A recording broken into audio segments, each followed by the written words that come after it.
Let me you guys keep talking about Nelson finishing on himself and I'll be right back. I thought you finished him. Eh, I could tomato have swore you tomato. said. You could have swore you said I'll finish you off just like that. Like, I got you, Nelson. Sorry, he was trying to say stuff bad about you.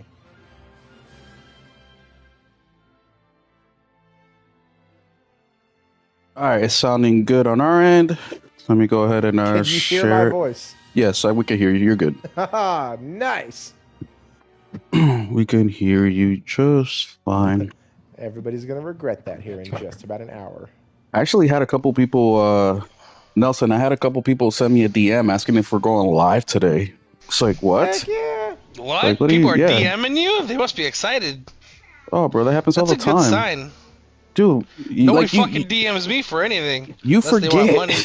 You forget we get hundreds of views in these videos, and we also are like going over about to hit 4K like subscribers. Like we have a big What's this audience, we dude. shit? You gotta fucking. So now I do this fucking shit on myself on Sundays. Now I just fucking wake up and hold on, Yeah, chat. but how many of your It's subscribers watch excellent. that? They look for the shorter stuff, but I can tell you one thing though. Have you seen my I- videos? Nothing's fucking short. Like I think I have maybe a total of 10 Yeah, I videos that listened to are a lot under of 'em. 10 I just minutes. listened to what was it? Toxic Commander today. I want to get that too, but I'll get it later. I don't know. Oh, dude, it's fun. Game's fun. I do It's want just to like a play shooter, it. isn't it? Like a zombie shooter? Yeah, it's a co-op PvE I'm sure game. I'll bring that up today, but like, I'm gonna be buying less games just for the fact that half Okay, these you've games been by the time I saying get that around them. forever. Shut your ass up. It's No, been I fucking mean it. 5 years. I'm poor though. Shut. Oh my god! Don't believe anything this guy says, dude. Watch tomorrow. Did I Fucking, tell he'll you what like, I did buy I got a physical, collector's though? edition of Metal Gear or some shit like that. Watch. Did I tell you what I ordered physical though? Well, what? Marvel Maximum Collection. You know why? That fucker's gonna be. If I had like more disposable money, I would buy 2 copies and keep one unopened. Cause the Marvel Collection, that'll be delisted like within a couple of years, and it'll become think so? value. Quit! No, I know so. 100%. Yeah. I don't that's know when licensed, licensed. plan Yeah. on it. Oh yeah.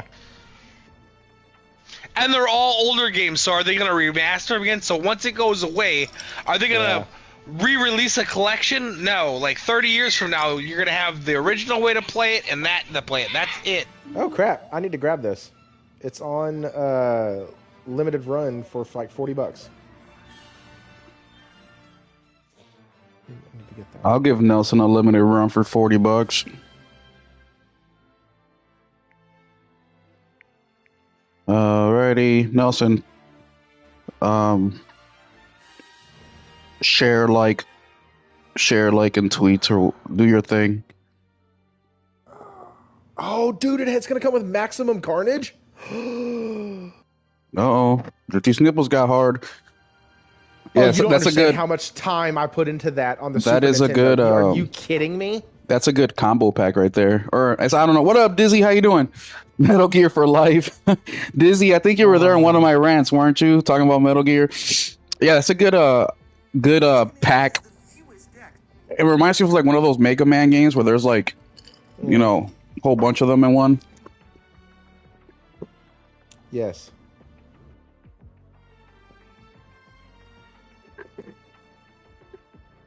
All right.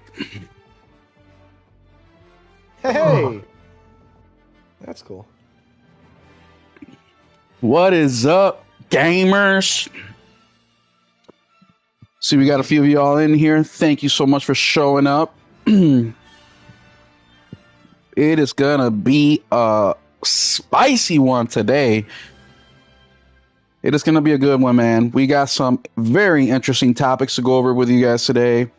As you guys know, we like to shoot the shit for a little bit in the first 10, 15 minutes, and then we will get our intros, and then we're gonna get the party started.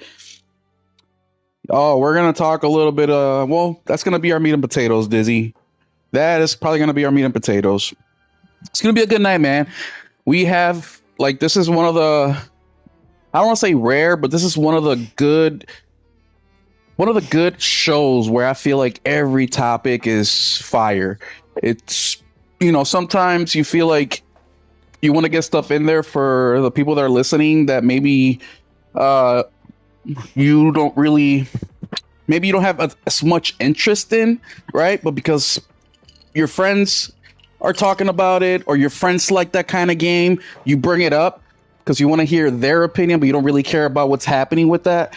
Tonight is not like that at all. Every single thing is something I'm interested in. Every single thing I think is something that the panel's going to be interested in. And I also think that every single thing is something you guys are going to be interested in. So it's like a trifecta of interesting things that we're going to talk about tonight. And I also have some scientific data. Well, as scientific as you can get as me making a post on social media and getting response scientific, but we have some interesting opinions from other gamers that I'm also going to share with you guys today. And we have a full-blown YouTube video and a post that has gotten incredible engagement, and it's going to be such a good time to go over that stuff with you guys. So yeah, it's going to be a very fun evening. We have Nelson, my co-host here. We're going to introduce our guests in just a couple minutes here. But real quick, before I start the intros, I want to say once again, thank you so much for all you guys' support. I want to give a couple shout outs real quick to the members of the channel. And we always go in order.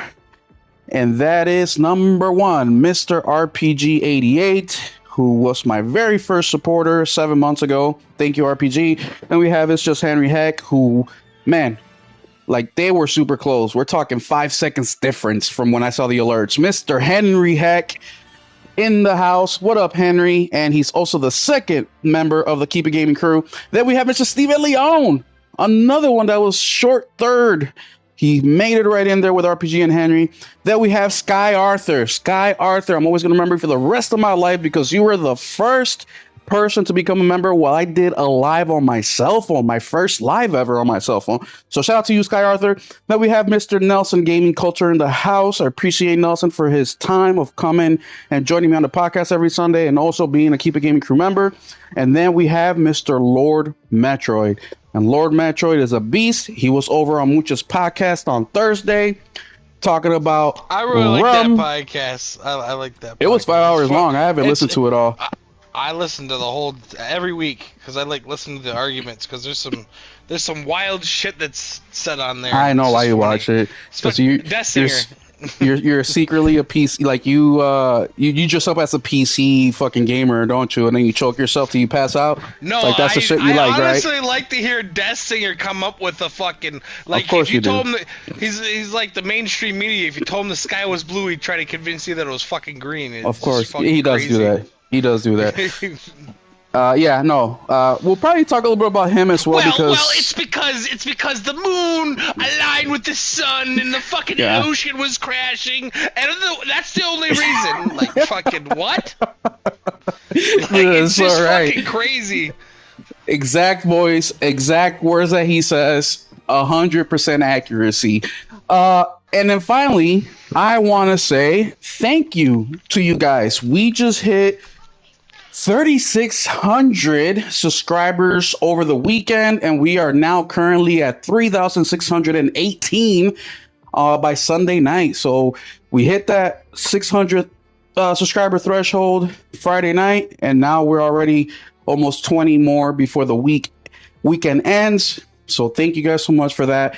We have more content dropping. I just released the my PlayStation pricing video, which I called The End of Mainstream PlayStation. Go check that video out. I took all Saturday morning I watched that one too. To write that script. It took me a long time. So you guys know I don't really like to write scripts. I like to just shoot from the top of the dome. But for that one, I wanted to do some research, get some facts as best as I could, and go over it with you guys in that video. So that was a very good video. Go check that one out. And also, thank you guys so much. We're about to hit 8,000 views on Crimson Desert Will It Play with No Internet video. We also just hit 22,000 views on how to install PSSR 2.0 and what it does video. And also, the Resident Evil Requiem Will It Play with No Internet video has just hit 23,000 views, guys. That is insane. Thank you so much for the support. As you can tell, physical is not dead. People want it. People need it. People are looking for it. Let's keep it going. Let's show these guys that physical is a real thing. And it's also for our own benefit, which we will be talking throughout the podcast. But give me about 15 seconds, guys. We'll start the introductions, introduce our guest, and we'll get this party started.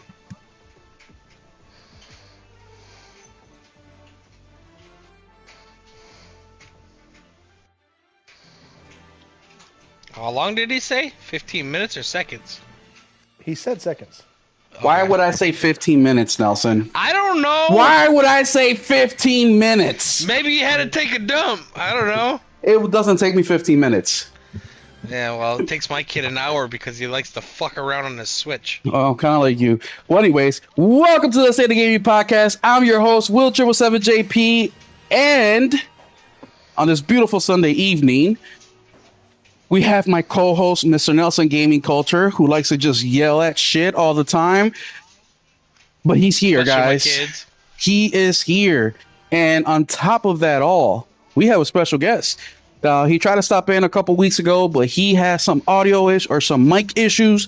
He said, fuck that. I'm going to go buy $1,000 headset so I don't have to worry about this shit no more. And he did, and he's here back tonight. Please give our guest a warm welcome, Mr. Thrifty, Mr. Aggressively Average Gamer. Thrifty, how have you been? What games have you been playing? Right now, I'm currently playing Shinobi, getting my butt kicked. It wasn't $1,000; it was a couple hundred, but still, I did have to go buy a new one because I was like, okay, this is annoying, and I don't like that. So, I did get a new headset, and yeah, with that new headset, it's great. It works well, and yeah, happy to be here. Been playing Shinobi, like I said, currently playing that. Bought Gears of War, been playing Space Marine 2. Going to be live streaming that. Not Space Marine 2, sorry. Gears. Be live streaming that. Reloaded. Tomorrow. Very first time I've ever played a Gears game. So I know nothing about it, never played it, never touched it, never cared to. And PlayStation hit me with that $20 sale, and I said, sure. So I got it, and yeah, hadn't touched it. There's a buddy who wants to play it with me. You know what's funny? I've beaten it three times this year. That's awesome. No, I I've never beat it played by myself, I beat it with my oldest, and I beat it with my youngest. But I have been told that it is very reminiscent of, or not reminiscent, but it's where a lot of like the buddy shooters came from. Mm-hmm. And so we're going to see... to the manly days of like the 360 era too, like the like 1980s action film like just, type shit, the good shit. That's Bulletstorm. Yeah. Gruesome twosome, fucking man. Yeah, did you ever play manly man, protect my ass, let's go. Okay. Yeah, both of I those haven't. games are what I'm hoping it reminds me of. Those type of like have to like work together, do stuff together. So yeah. Anyways, going to be working on that. And I also got Metal Eden that I've been playing, which that game is action-packed. It's fast-paced. If anybody wants just to like jump around a screen and feel like the bullet I bought hell that rush, game. I played a little bit of it. I didn't like it. It's just busy. There's no rest. None. So just get ready and strap in. And so, yeah, been having a lot of fun. That's a solid lineup of games I've been playing, and yeah, I'm looking forward to getting the alert. I'm definitely going to stop in tomorrow. I do have the evening a little free, so I'll be able to watch a little bit of it. And excuse me, and Gears, okay? Yeah, Gears is one of those games that I also played for the very first time this console generation. You know, I've never played it before. Yep, I played it back when I got my Series X in 2023. I'm lying. I got it when I got my son a Series S for Christmas 2022. And the thing that I like about Gears the most, outside of everything you guys mentioned, is the story. The story is really good. I love story in video games. I think that's what gives the game a soul. And Gears does a very good job of that. So I'm excited to get you guys' reaction. Fantastic too. Yeah, they are, and it's gonna be a good one. So go check out like Thrifty. 4 and 5, they suck. Go check out Thrifty's channel. I'll put the link when we're all done here tonight. I don't have a fancy smancy computer where I can get all the pre-production done. Everything's all done after fact with my cell phone and a lot of copy pasting. So stay tuned for that. Also, we have Mr. Nelson Game. Oh, before I introduce, well, you guys know Nelson, but before we go over Nelson, what he's been playing, remember, guys, for those of you guys that are new, because we've been getting more and more people every single week, when I have a panel, I ask them questions as we go on and we discuss it. But I've heard other people say, how come you don't ask Nelson these questions? Well, because Nelson just blurts shit out. So that is Nelson's talking right there. So I'm not ignoring him. Nelson will say something when he needs to, and he will step over anybody who's saying something in front of him. So that's just how we do it. It works for me. It works for him.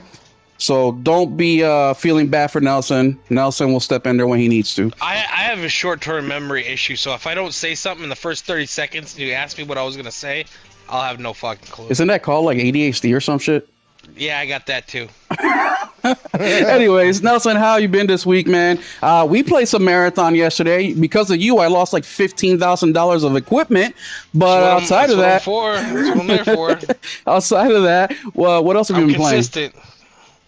I've been playing Screamer a little bit, my usual games, and then what I played. Okay, I told you about this. What are your usual games? Gran Turismo and Helldivers. Okay. And then I played Marathon with you guys, played some Aurora, played a little bit of Resident Evil Requiem. I barely started that game again though. Been playing a little bit of Screamer, but a couple hours here or there. That's really all the free time I got. So Screamer, I do stuff during the day, and yeah, I like it. Well, Screamer's only like the campaign is like 3 or 4 hours long, so. Well, I'm like an hour and a half into it, but luckily for me, I fail a lot, so it'll be extended for me. Yeah, what do you think about it? I really like it. I like it because, I mean, that's why I bought it day one. That's not usually a game I go out and buy day one, but it's like, me neither. How many games do I get like this anymore? And if I don't support it, is it going to be around? Are they going to make another one like it? Probably not. You know, that's just how... Like, someone actually made an arcade game. I've been bitching about it for 10 years. If I don't go out and buy it, I can't sit and bitch why nobody makes them no more. Mm-hmm. Yeah, that's a fact. Yeah, me neither. And with so many games coming out, actually, we'll get into that first before we get into the juicy stuff that I know everybody is itching to hear about. But with such a busy March... you know what? I'm even going to go out there and say March hasn't even been that busy. I'm going to be real with y'all. It's just we had a couple big releases this month, so it makes it feel busier than what it is, in my opinion, and not counting all the rub my feet simulator that you have on Steam, right? We don't count none of that bullshit. But April, I think April's really going to be the key month here, man. And I want to give a huge shout out to Mr. Henry Heck because he made my job way easier. He posted a post from Hunter over on X on our Discord, and it's a schedule of games coming out in the first. Well, he goes through the whole month, but I'm only going to go ahead and read the big names, or recognizable games. But April 2nd, we got Darwin's Paradox, which I have that pre-ordered physically. Then we also have Starfield dropping the 7th on PS5. We have Samson, Tandlestone Story, which actually caught my eye a couple weeks ago. We also have Hades 2 coming to PlayStation and Xbox. It's already been on PC and the Switch. We have Replaced, Mouse PI for Hire, which I'm going to be getting it. I'm double dipping on that one. I'm not. I'm getting that later on physical. See, I'm double dipping. I'm buying the digital PlayStation and probably getting the physical on Switch. Then we also have Tomodachi Life, Living the Dream for all you guys, all you Tomodachi fans out there. We also have Cthulhu, The Cosmic Abyss, which I'm really interested in. I'm not going to get it day one because we have so many games, but I have the first Cthulhu, and I'm definitely going to want to get this one. The Call of Cthulhu? Well, The Call of Cthulhu was the first one, yeah. But this one is, I think it's a sequel. It's called The Cosmic Abyss. Then we have Pragmata, April 17th. That's going to be a day one for me. We also have Tides of Tomorrow, which is a a very interesting game. Go check that out and let me know what you guys think about this, because this is kind of like a single player live service game, if that makes any sense to you. It's super, super crazy. We have also coming out Eve's Memoir, Revelations in Salsida, which, if you guys know Eve's, they drop a game every other week. Then we also have Diablo 4 Lord of Hatred DLC, MotoGP, Sorrows, which it will be another day one. And those are pretty much the big ones. So I think April's going to be a much bigger month than March, but that's just my opinion. March was big enough. What do you guys think? We'll start with Thrifty. Do you think April's going to be a bigger month? Or let me rephrase this. Does April have more games that you're interested in than March? Because I feel like that's the real case with me. Yeah, March didn't have a ton of stuff that I was even considering for day one. At least April does. April has... it comes at the end. Sorrows. And the other one, the space one, Pragmata. Both of those I have been considering for day one. I think I finally made my decision that it's going to be Sorrows, and it's because Capcom puts their games on sale after 2 weeks, so going to just kind of hold my tongue on that one.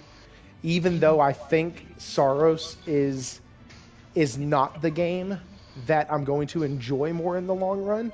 It's just I can get the other one for cheaper after a couple months. So just gonna do that. Yeah. Plus, I think I'll get more time out of Sorrows than I will out of Pragmata. I think I'll get a good 30-40 out of Pragmata. I think Sorrows is only rated for about I never look at games at hours because I got thousands of hours worth of games. That's true. So. Yeah, that's... Let me rephrase that. Tens of thousands of hours. Yeah, I double the time. So if they say a game is 12 hours long, I'm like, that's going to be at least 20. That's 20, if it says it's 50 hours to complete, I'm like, okay, 100 to 200. Gotcha. Yeah. And when Nelson says that, believe him, because for real. Yeah. What was that game? Gave me crap because God Banishers, of War Ragnarok. I put 99 hours into. Yes. I was like, what the fuck, dude? Ghost of Yoti, I think I got 107 hours in. I have 100. Don't have the platinum. I have just under 100, actually. In God of War Ragnarok, I have 89 hours, I believe. And folks are always like, that game only took 40 hours to complete, 50 for the platinum. Well, it took me 90. Well, I don't have the platinum, and I got this many, so fuck off. 117, my bad. Resident Evil Requiem, I just restarted it, 19 hours. Most people finished it in 12. You know what I mean? Oh, yeah. That's Rushing Beat X is, I think it's supposed to be an hour and a half game. Took me 5 hours. Yep. It is what it is. It just is what it is. I'm slow, okay? Fuck off. Where do you see that again? What? Like how much each game took? On your profile. I'm just going through my list right now. Where do I go? That just my profile? Your profile, then go to games. There we go. Okay. Yep, so like I have, let's see. Oh, Cyberpunk took me 65 hours. Diablo 2, I have 85 hours in. This is another one. Tomb Raider Definitive Edition. That is a 20-hour story at most. I have 96 hours in that game. Wow. I freaking love that game. Well, there's lots of games where you replay, or at least I do, where the first playthrough may not be like a shit ton of hours, but over the years I've replayed them 2, 3, 4 times, so then the hours I'm out. Yeah. But yeah, I mean, it's going to be, I think I'm with Thrifty there as well. I think there's just more interesting games for me in April than April than March. What about you, Nelson? Every month there's a lot of games I want to play. I'm being more selective though. Just especially when it's warming out. There's like 5, 6, 7 games I want to buy every month. I'm gonna buy 2. Yeah, I'm buying 2. Well, like I skipped Crimson Desert. I skipped Toxic Commando. I'll get that when I get my taxes or something. There's like 3 other games I skipped. Still waiting for the taxes. Yeah, I got that shit done ASAP. But either way, guys, there's a ton of games coming out, and I think May is also going to be a big month. We have Lego Batman. We have 007. There's a couple more coming out in May. June, we have all the showcases, the summer showcase from Jeff Keighley. We also have the Xbox showcase, which we're going to talk about the Xbox showcase, but more in conversation of other topics, But I got a couple questions for the guys in regards to that one. We're not going to really talk about the specific games that came out. I really want to get their vibe on something else, but we'll get to that. But just what I'm trying to say is schedule yourself, because the first half of the year is going to be crazy with GTA 6 coming out in November. All these developers are trying to stay the fuck out of the way. And real quick, I can't believe I ignored all you guys. What is up, Queen Miku? Thank you for showing up. Mr. Henry Heck in the chat. We have Dizzy in the chat as well. So thank you guys so much for hanging out with us and taking part of the conversation. And all you guys in the background listening, thank you for tuning in and coming back on this Sunday evening. So thank you. Please join the conversation if you have something to say, or if you have questions, or you want to hear our opinion. The more, the merrier. But anyways, let's get into our first topic. And the first one, it's going to be the AI shit. And look, I don't want to go over everything in the industry. I want to go over a specific situation that happened over the weekend that we found out about. And that is Mr. Max H. For those of you guys who don't know who Max H is a translator for a studio called Warhorse, who made a game called Kingdom Come Deliverance 2. And what Max H job is, for those of you guys that don't know, Warhorse is a Polish company, and Max would sit there and translate the writing over to English. Well, he got let go because Warhorse is going to start using AI to make that happen. And here's a quick quote from Mr. Max H on what is happening here, or not a quick quote, but a quick little description.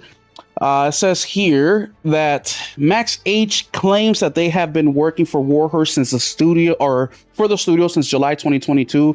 I'm sorry, Czech, not Polish. To English translator, they allege that they were invited to a meeting on March 27, 2026, and were abruptly informed that their position at the company would be obsolete beginning April 2026. According to the statement, the company informed Max H that a drive to be more effective and save finances resulted in a desire to use AI for all translations going forward. Max further claims that conversation about the use of AI for translation at Warhorse Studios had come up in the past, and Max was always strongly and vocally against such changes. Max now feels incredibly betrayed, but has asked fans to avoid harassing remaining employees and to refrain from review bombing any games by Warhorse Studio. So we have always spoken about, in theory, right? How many jobs are we going to expect to lose with AI? What kind of jobs are AI going to take over? And right here, we have an example, a hard example of somebody who lost their job at a studio who just had a Game of the Year contender for 2025, Kingdom Come Deliverance 2. So we've known this stuff's been happening in the background, but now we actually have a name of an individual. What is up, Hero? How are you doing? We have a name of an individual. We have their position. Hey guys, we have I'll be back. We have the work that they've done, and we also have the studio who they were working for and exactly what is taking over their position. When I read that, Nelson, the first thing I said to myself is, translation? You're going to have AI in charge of translation. Now, on paper, it sounds like, yeah, that would be easy breezy.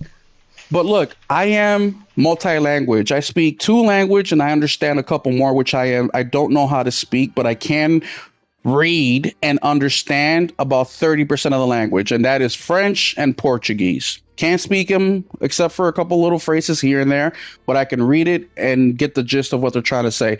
Not to a high percentage of accuracy, but just enough. But the Spanish, I'm 100% fluid. I can read, write, speak, the whole 9 yards. Same thing with the English. Even when watching a YouTube video and watching that translation, it's never, ever accurate. There is so many nuances. There are so many cultural differences. There's just so many things that a word-to-word translator or translation does not transmit properly. I can tell you the house on the other block is green and I don't like going there.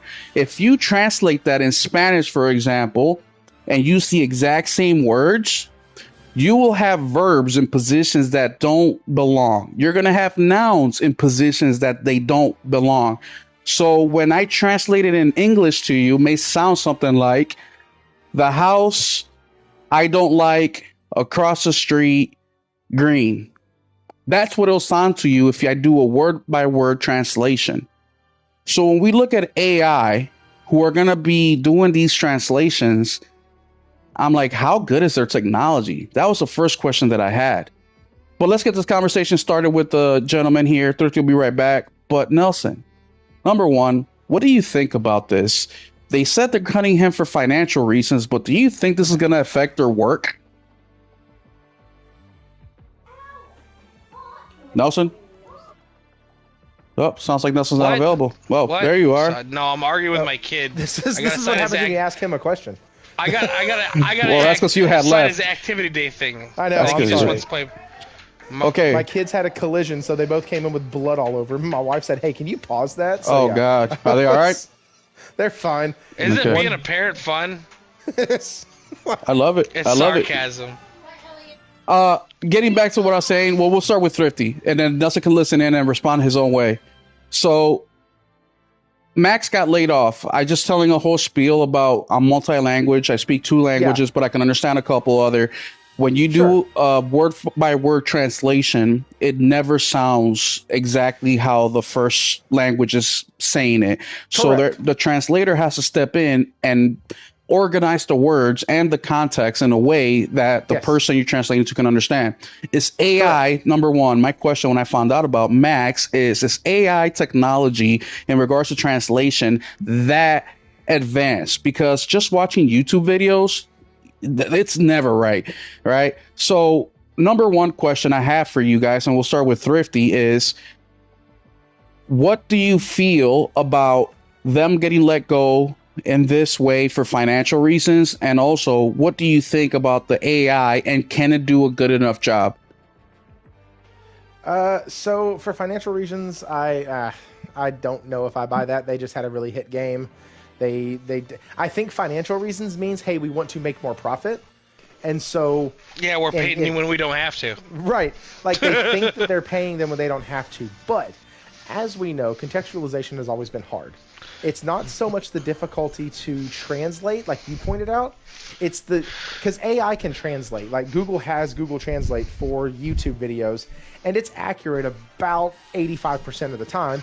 And a lot of times it screws up, and it screws up the same words over and over, just in different dialects, because it's hard to parse out T's and B's and certain, or you know what I mean, like certain things, S's and or E and D. Sometimes those sound the same when you're trying to read off a number or a part number or something to somebody. They sound the same, serial numbers, whatnot. And so, like certain times, the AI gets it wrong. In this, though, I don't think the AI necessarily is going to get the translation wrong. I think it's going to get the context wrong. And so trying to cut corners and take away that human element to the contextualization process, I think is going to end up biting them in the long run. And the part for profit, I'd just love to see the numbers. I'd love to see what they actually mean by that. Because, like, I just don't see that, especially after you have a hit game like they did, where they were not, like you said at the beginning, nominated for Game of the Year, and now we're in this position of, hey, we need to be more profitable. You know, what you mean by that is we think that we can have a machine do your work, and when that machine does your work, then we're going to have to hire you back afterwards at double the pay. It's really quite comical when you see things that have been happening in tech. I watched a video on it recently of people getting their jobs taken for AI running the job and then failing miserably, and now they had to hire They have those to pay same twice as people much to fix it. to come back Yeah, I've seen that too. and babysit the AI now, because the AI has to be able to do the job properly, but it doesn't know how because the people who trained it left. And so they stopped inputting the commands and they couldn't go any further. They couldn't learn anymore. And so it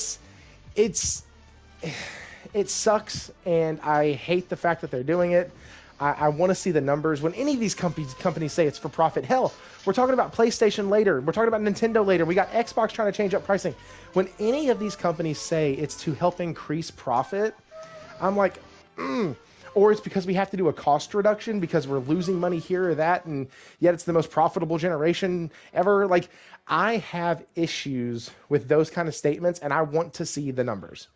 Like, show me what you mean where you had to cut this many employees. Heck, we're talking about Epic later for 1,000 employees. Like, you had to cut this many people. You had to give this job over to AI. You had to do this all for the profit, all for the dollar. And that is where the problem comes in with me. Forget the fact that these are people. Forget the fact that these are actual creative people who can actually put a human element to this work. Contextualization, like Will pointed out already, is nothing but adding the human element to the words, so the right meaning is conveyed. Generally speaking, when you ask somebody who speaks a different language other than English, hey, what does that mean? They're going to look at you and go, well, it could actually mean this, this, or this. So because they paired it with this, it means that. Because they paired it with this, it means that. Or because they said it in this situation, it actually implies this. And you only learn that from contextualization. And so anyways, I'm sorry. I've gone on a little bit of a rant here. It's just the creative arts are meant to be creative arts, and constantly replacing them with AI just for the bottom line is going to yield a result that they're not ready to pay for. And I think we're seeing that already with companies that are struggling with AI, that are just dumping as much money as they can into it, and it's not yielding the results needed. And it's going to lead to a very massive crash. And I don't know if that crash is going to be in gaming or if it's going to, well, it's going to be tech at large, so I guess gaming would include that. But this is just like the belly of the iceberg. We're in the middle of it, and they're trying to make the swap over, and I don't think it's going to work. So those are my thoughts.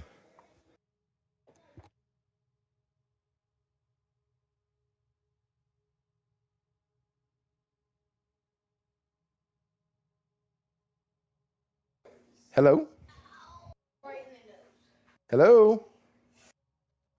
I'm here. I don't know Yes. where Will is. I'm sorry. I was Oh. fucking muted again. I was saying that Dude, Thrifty brought up a couple good points. I know, dude. I was like, did my mic screw up again? No, it's if there's a mistake, it's gonna be from Will tonight. It's gonna be one of those nights. But I was saying, Thrifty brought up a couple good points, and one of the things I think Thrifty said is the belly of the or I think it's the beginning of it. And what I mean by the beginning is the beginning of us actually seeing it in mass. Just last week, Crimson Desert released, and one of the things that Crimson Desert, among many, is the art that was used in the game was created by AI. And of course, Pearl Abyss came out with a statement saying, "Oh, this were assets that we were using, placeholders, and we just overlooked it." Typical fucking excuse that we've heard now numerous times. But what was funny to me is, if it was a placeholder, why was this update one of the updates that took you a week to do? There were so many other updates that you were able to do day 1, day 2, day 3, but yet this placeholder took you almost a full week to get rid of, right? So was it really a placeholder, or did you just get caught? And I think that there's studios out there, and look, Warhorse is a studio that has been seen online agreeing with a lot of the AI conversations out there. They're one of the few studios that have been vocal about wanting to use AI in some way, shape, or form. So when I saw this from Max, I really was not surprised to see it at all, because it was Warhorse, and because we do have a small little track record. We have some footprints of them being agreeable with AI. But I think as time goes on, we're going to see more and more and more of this stuff be out in public view, where we can really see what is going on. And I think that's the beginning that I'm talking about, because they have been using AI now for, I would say, this whole console generation. Shit, PSSR is AI. You know what I mean? So it's going to be very interesting to see how all this at the end comes out, the accumulation of it all, and the pricing, which we're going to get into in a little bit, the use of AI, how gamers react to it, how these gaming businesses are able to sustain themselves, it's going to be a mess. And I'm really excited to actually see this car crash happen in front of my very own eyes. You know, yes, you guys seen in numerous videos of mine, I have hundreds and hundreds of video games that I can rely on and not depend on the video game industry in the near future. Doesn't mean that there's not going to be I'm games good that I for don't 5 want to. lifetimes. It's not going to be games that I don't want to get. Of course, there will be, but I can be way I'll be more alright. selective. I can be way more picky on what I get, and I can really put my foot down on causes that I believe in. But this is just, and you know what? Well, we're talking about Max getting laid off. Let's dive right into the whole Epic laying off 1,000 people because I think they correlate with each other a little bit. But this whole podcast is going to go through this kind of like this foundation, right? And it's going to have to do a lot with why the pricing is the way that it is, the way it's heading. I think it all has to do with each other. And something that I've been very critical in the video game industry for years now is that management is so shitty in the video game industry. I feel like the video game industry, as big as it is, I feel like we have the worst journalists, the worst management, like just the worst in so many things, which I don't understand because it brings in so much money. You think that it would have more control over these situations that they get themselves in. But we'll get into that in a little bit. But Epic, 1,000 people got laid off. We just Warhorse. That's just one guy we heard of, but I'm sure there'll be more. They're just not as vocal as Max. Epic laid off 1,000 people for different reasons, so they say, and that is, well, they're just too expensive to keep around, basically, and they're going to shut down 3 game modes in the next couple months. Which I have a hard time believing because it's like 6.2 billion billion, not million, billion they brought in from Fortnite last year. You're starving. You can't pay the bill. You know what I'm saying? Like not million, billion. Like Well, what other game? What other game made $6 billion? Like what fucking franchise has made $6 billion? Well, Like 6 of them. Nelson, that goes to the story that I said. I haven't said it in a while. There was a branch manager or a bank manager that came into my office that wanted to finance, I think it was a $12,000 Jeep, right? This branch manager, this bank manager, he managed a couple different banks. He made $40,000 a month. And when he came in to try to finance, he couldn't afford it. I couldn't approve him. Why? Because even though he made a shit ton of money, he had alimony. They was paying his wife like 5, 6, 7 grand a month. He had to pay the mortgage for that house, which was another 5 grand a month. He had his own mortgage to pay, which was another 5, 6, $7,000 a month, right? He had tuition for his kids, private school. He had to pay Jose to come mow his lawn every week. That's $1,000 a week. He had Jenny to come in and cook dinner, pick up the kids from school. That's another $1,000 a week. So just because you're making a ton of money, it's not about how much you make. It's about how much you spend. And a lot of us can maybe relate to that, right? Maybe you're making 3, 4 grand a month, right? But then your mortgage is $2,500. Car insurance is $500 with a car payment, right? Groceries, another $500, $600. On paper, yeah, 5 grand looks like a decent amount of money, but when you look at your expenditure, it's like, fuck, I'm barely breaking even.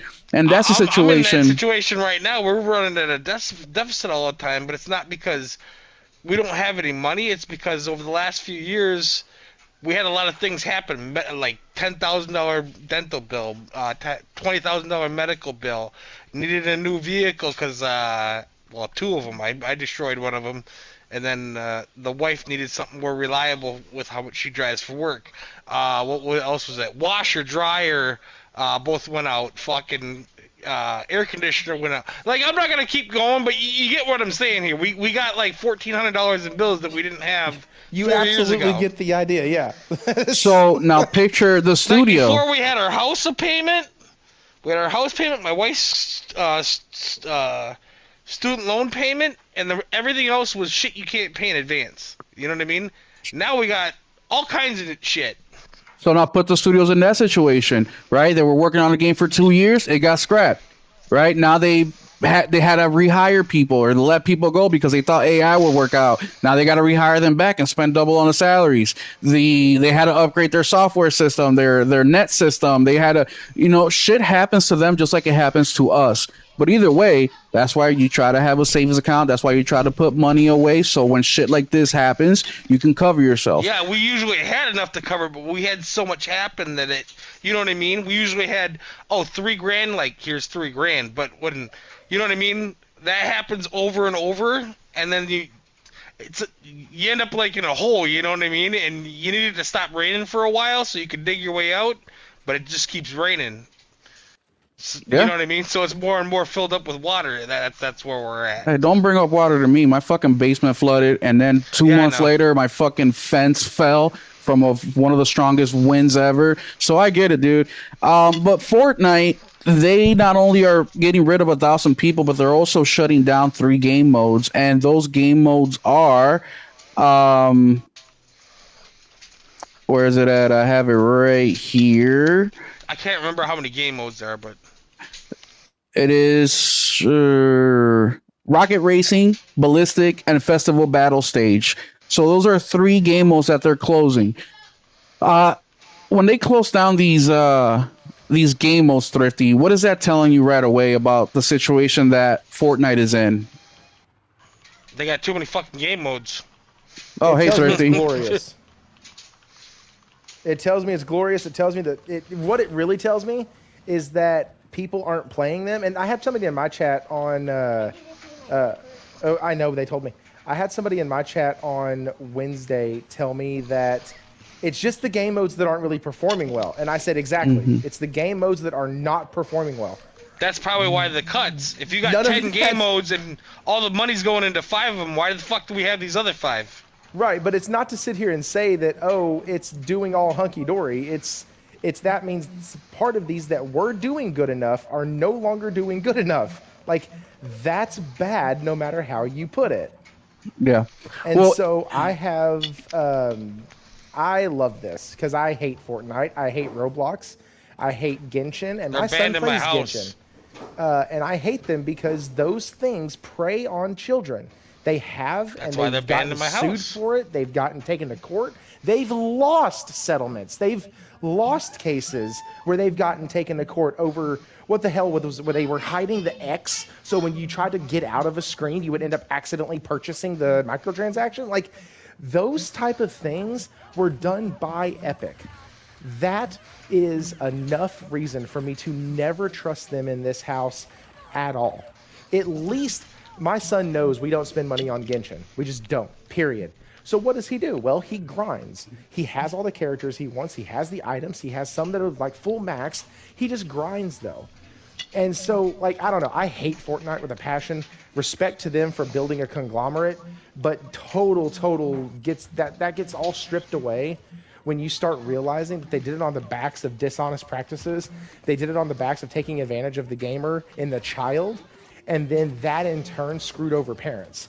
And parents, they don't know. Like, man, I remember back in the day when they did the rating system, and I still had buddies of mine that were getting like Grand Theft Auto type stuff and things like that. It doesn't matter. Parents don't pay attention enough. And so because of that, my parents let me watch whatever because of the goddamn news. I wasn't allowed to play Mortal Kombat. I was watching people get their heads cut off and softcore porn, and my parents were worried about me seeing some blood in the video game. Right, listen, how much sense does that make? Goddamn news. I remember NYPD Blue was like, you can't watch it. They show side boob. Like, you can't. Anyways, those. No, my parents were different though. That's what irritated me. They didn't want me to play Mortal Kombat because the news told them that. It's like yesterday, me and Dad were watching a movie where a chick was getting banged in the ass and then she got torn in half with a lead pipe. Like, that's what you're worried about? We had different upbringings. Yeah, we did. Hold on, let me bring it back because you guys are getting distracted talking about chicks getting banged. Look, everybody likes. Anyways, I was about to get distracted too. So look, guys, because there's I've seen this online. Right, people are like, well, they should have just closed these what the hell are they called? Studios? No, not the studios. These modes in Fortnite. Well, it's like, remember, guys, when they built these modes, They had to hire people to do that. Then they had to hire people to maintain them, right? Then they had Yep. to hire people to, push them forward. So it ain't as simple as just getting rid of the modes and then being able to keep all these people as well. I think that Fortnite put That's why a themselves in lot of a people get left behind when a game's complete. Like, okay, we needed 5,000 people to build the game, but now we need 2,000 to maintain yes. it. Yes, so that also has to go with that as well because sometimes it's not about the studio, just it's just shitty management, right? Which I love to blame management, of course, but sometimes it's not about that. Sometimes it's just the industry that they're in, right? It's a industry that is very flexible, right? You needed 300 for this game, you may only need 100 for the next game. And I think if people got let go for those reasons, people would be more understanding, but they're not, right? We see the same thing happening with PlayStation with the live service bet. They went in hard and fast and they ended up losing a ton. And I think that may have happened to Fortnite in a similar way, not to that scale or maybe even bigger. I don't know. But just when we take everything we know about the video game industry, all the mistakes that they have done, it doesn't seem far off that they did something similar. They invested in something that they weren't sure if it was going to succeed or not. It didn't succeed, or it fell off way faster than they thought it would. And now they have 1,000 jobs that they had to get rid of in order to sustain their profits. Because these people aren't losing money; they're just not making as much as they wanted to. Right? They're just not making every year they come up with a budget. They're just not meeting that. Doesn't mean that they're losing money. It just means that they're losing money compared to last year, right? So it's a very finicky thing. So when you have AI, you have Especially proper. with Epic, you can't really move people over in Epic either because they don't make fucking games anymore. They Yeah, have one game. that's it. So there needs to Epic, honestly, and look, Epic needs to have had done this a few years ago, but they should have been had a group of people that are hanging out in the basement trying to come up with the next thing that they're gonna do because nothing lasts forever, and Fortnite definitely is not gonna last forever. Heck, shout out to Queen Miku who's here in the chat with us tonight. She loves Fortnite, but she hasn't even played in a year. What does that tell you? Somebody who grew up playing Fortnite, who likes Fortnite, who just said that they haven't played in a year.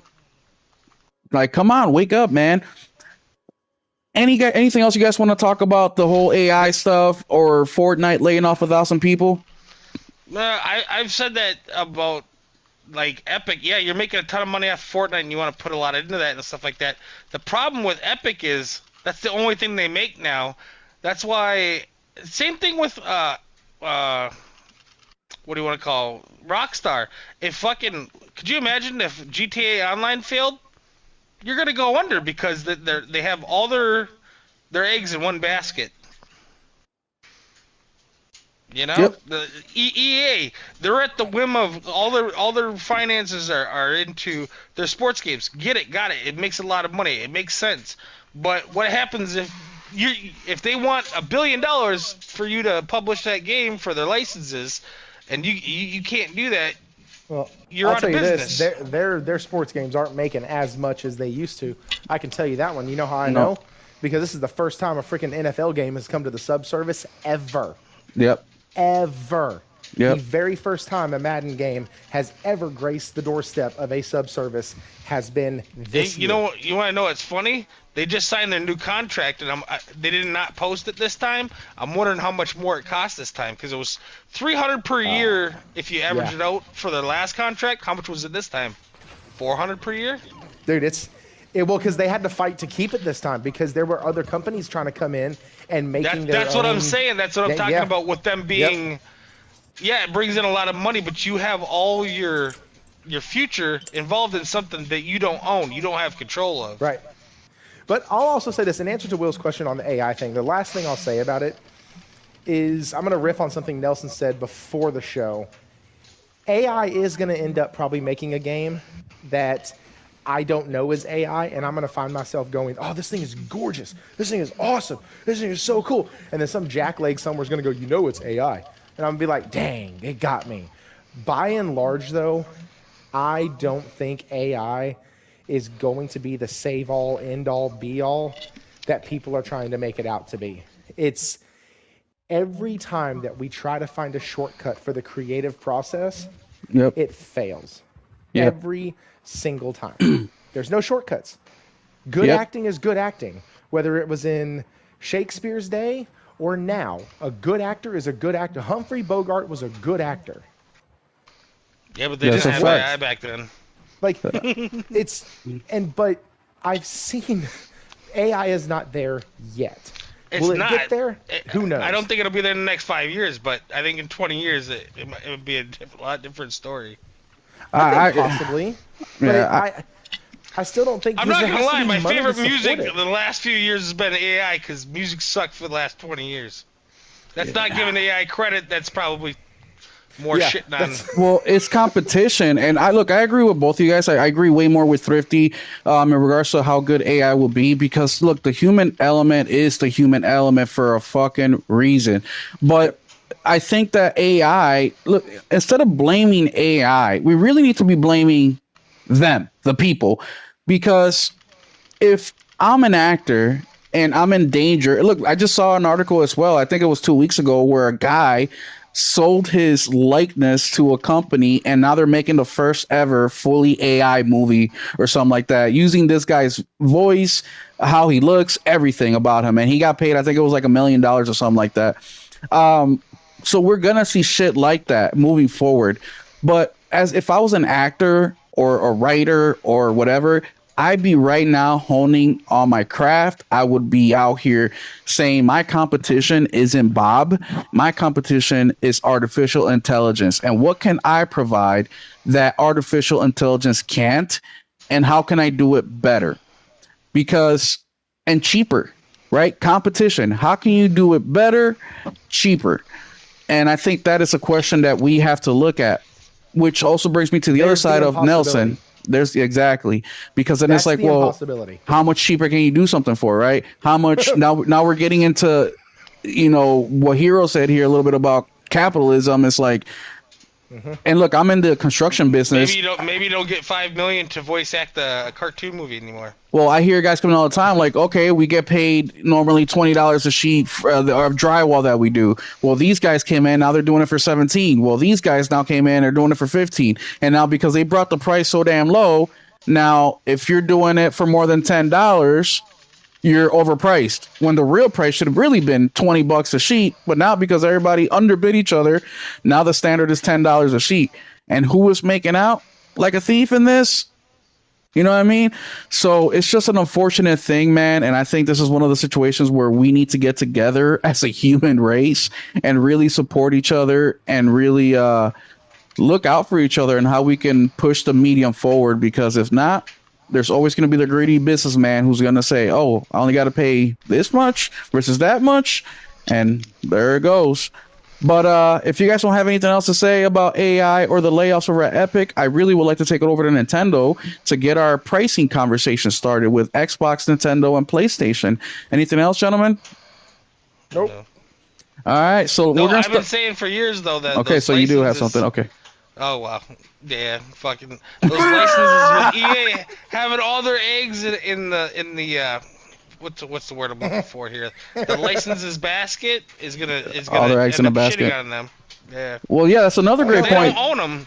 If the NFL says, "Hey, we want $1 billion a year," you could either get outbid or it's just not financially viable anymore. You don't own it; it's not yours. Yeah, Yes, but that's okay. So wait a second. I could look at you and say the same thing about every single game that you own. So we are all beholden to a licensing agreement when we No, purchase no, video I'm games. talking about But- when they license whatever. It's like if PlayStation started making all Marvel movies. They're at Okay, the so beholden of Marvel. So would you say the same thing about Insomniac? They're beholden to Marvel if that Marvel No, license because they have got too other much that they would. IPs. Plus, they have a parent company. There's all kinds of other stuff they could make. I'm talking EA as a whole. They're 12,000 employees. Almost all their shit is tied to some license Okay. or another. Listen, I agree with you. I hate AI. I just wanted to pull the thread a little bit more. Like, I'm not AI, EA. I hate both of them really, but like, you're right. They don't have any good like IP that's not tied to. They a don't license. invest in it anymore. It's not that they don't have it. well, that's what their fault in this comes in too, because who the fuck is gonna put all their eggs in one basket? Just like we were talking about the personal shit earlier. If you don't have a fucking savings account, all you got is a checking account, and an emergency happens, Like, yes, we can blame inflation. We can blame the cost of shit. We can blame all these things, but at the end of the day, you're responsible for yourself. So if these studios, Epic, right, is only solely investing in Fortnite, and Fortnite is no longer has the popularity it used to have. Yes, you can blame market reasons, you can blame whatever, but at the end of the day, it's your responsibility, man. That's why I always give Nintendo props, right? Nintendo creates They live off incredible themselves. IP, but my only problem with Nintendo is that they're heavy-handed when they're correcting the issues. I don't get mad when they go after the lawsuits because hey, creating a successful IP is hard. It's not easy, so you should milk it for whatever you think you can get out of it. And I that's just the don't agree. lifeblood, but fucking Johnny taking Johnny's fucking schooling money away. You know what I mean? Fucking. That's what I don't agree with. It's like you can sue these people, just make it fucking right. Don't go overhand. Anyways, that's another conversation. But that's Epic's fault for only relying on Fortnite specifically.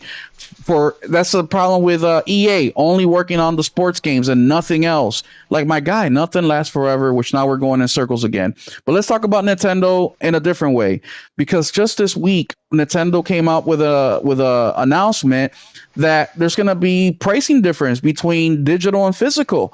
So it's all going to start with Yoshi and the Mysterious Book.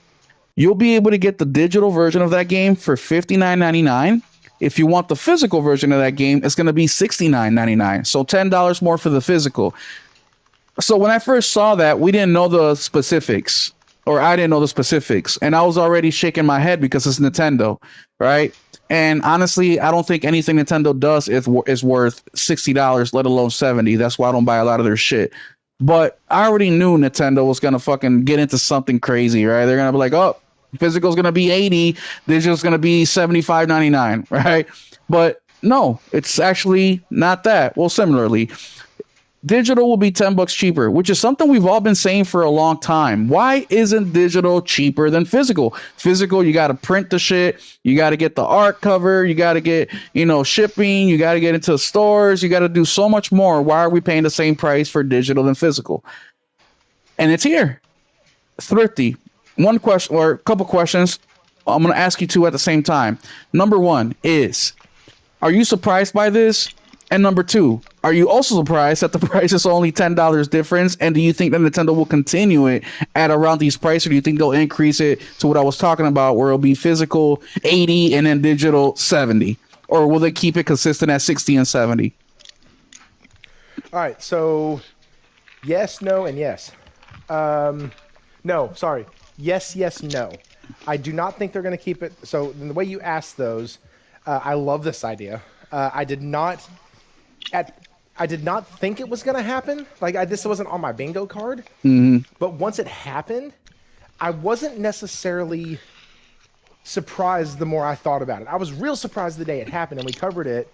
But like after it happened, I was like, they've had a ton of bad press over shortages, over, the game key card thingy, like not being able to share, stuff like that. Like their stock was falling. So coming out with some good news, some customer forward news is really, really a good thing and really good for them in this particular moment.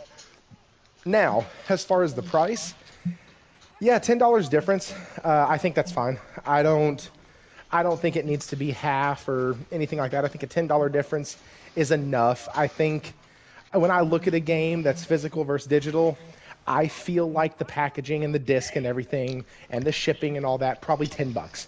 Cool. Mm-hmm. Got it. I feel good with that. And going forward, do I think they're going to raise the price? That's anybody's guess. That's a crapshoot. It's Nintendo. They might, especially on their IP that they, like we've already talked about, love. I can see them doing it after they have their library built and the Switch 2 has like 3-4 years in when it's like, yeah, we got 25 hot bangers out now. Nintendo, you know what I mean? Because Nintendo's, unlike other brands, is basically based off of pretty much everybody's secondary device. When does the new Zelda come out? Oh, they're making apparently they're making a new Ocarina of Time remake. Because like whenever that shit comes out, it's when they're gonna do it. Yeah. Yeah. Now that shit'll be 100. I mean, they charge 80, right, for Tears of the Kingdom. Was Tears 80? I think so. It was 70, but I think if you want to switch to, I don't remember the switch to upgrade. No, you're right. I think it was 70. I think that's when they went from 60 to 70. That was the first 70. Yeah.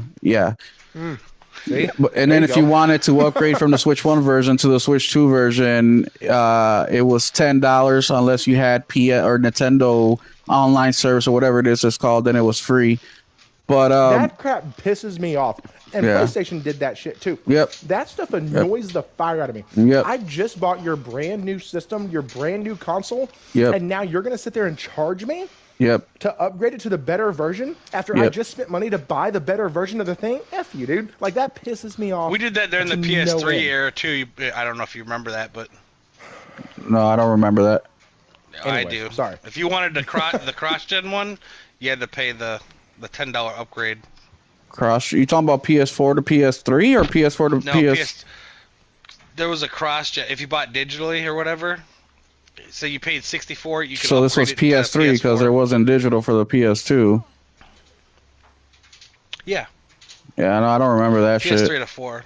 I would have just walked out of the store. Yeah, probably why I don't remember it. Well, it was only digital because of the disc wouldn't work, obviously. Well, okay. Well, Thrifty, let me ask you another question too, because this is something that a lot of people have been asking about, right? And shout out to David Faulkner, who is in finance, and he knows a lot of this shit way more than I do. And I cannot give you the specifics because he's just smarter than I am. But I remember him being here, and I think Nelson remembers, where he said that these companies actually would like for you to buy physical more than digital. They said something about he said something about digital being more expensive because of licensing agreements and store The maintenance cost. the maintenance cost of it and all this shit. And he said it ends up being a little bit more money, but it's not. I think I'm not sure, but I think it's how you divide it up per copy sold or whatever, because the infrastructure to keep the online store and stuff like that costs so much. Oh yeah, that's what it was. But look, I already pay more for physical than I do digital. Not only do I pay more, but I also have to wait longer, right? When a game comes out, most of the time it comes out at midnight. You can go ahead and buy it and start playing it immediately. They don't do midnight releases like that anymore. And I have to wait for Amazon to drop it off to me or for the store to open in the morning so I can go pick it up. And if we talk about the smaller games like the indies, AA, some of those don't even have a physical copy unless they're released by like limited run games or something like that. And for example, Shinobi, that one was a $20 or $30 digital game. Physically, it was like 50. So we're 40. already, was it 40? So we're already used to paying a little bit more for physical games. So this doesn't surprise me. What surprises me the most about this is that it's only a $10 difference. That is what surprises me the most. Really? And yes, dude, knowing Nintendo, bro, I mean, fuck, they're selling you their pixelated, shitty art style for fucking $80 now. Like, why only $10? That's what has me confused. Yeah, the Switch 2 cartridge alone is probably $10. So. Well, it depends. I don't know. That's way too high. Well, they're bigger now. That's way too high. That's the other thing. Cartridges We're gonna get into. Are way more than discs. We're gonna. I don't know yes. what the exact Disc are price is. pennies. Disc are pennies to the dollar.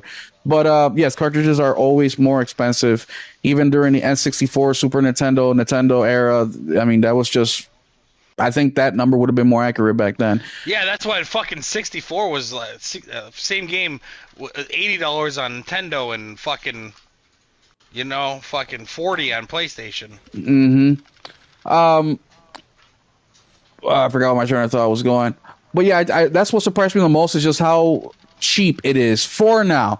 We will see what they do later on. And also, we will see how consistent they stay, right?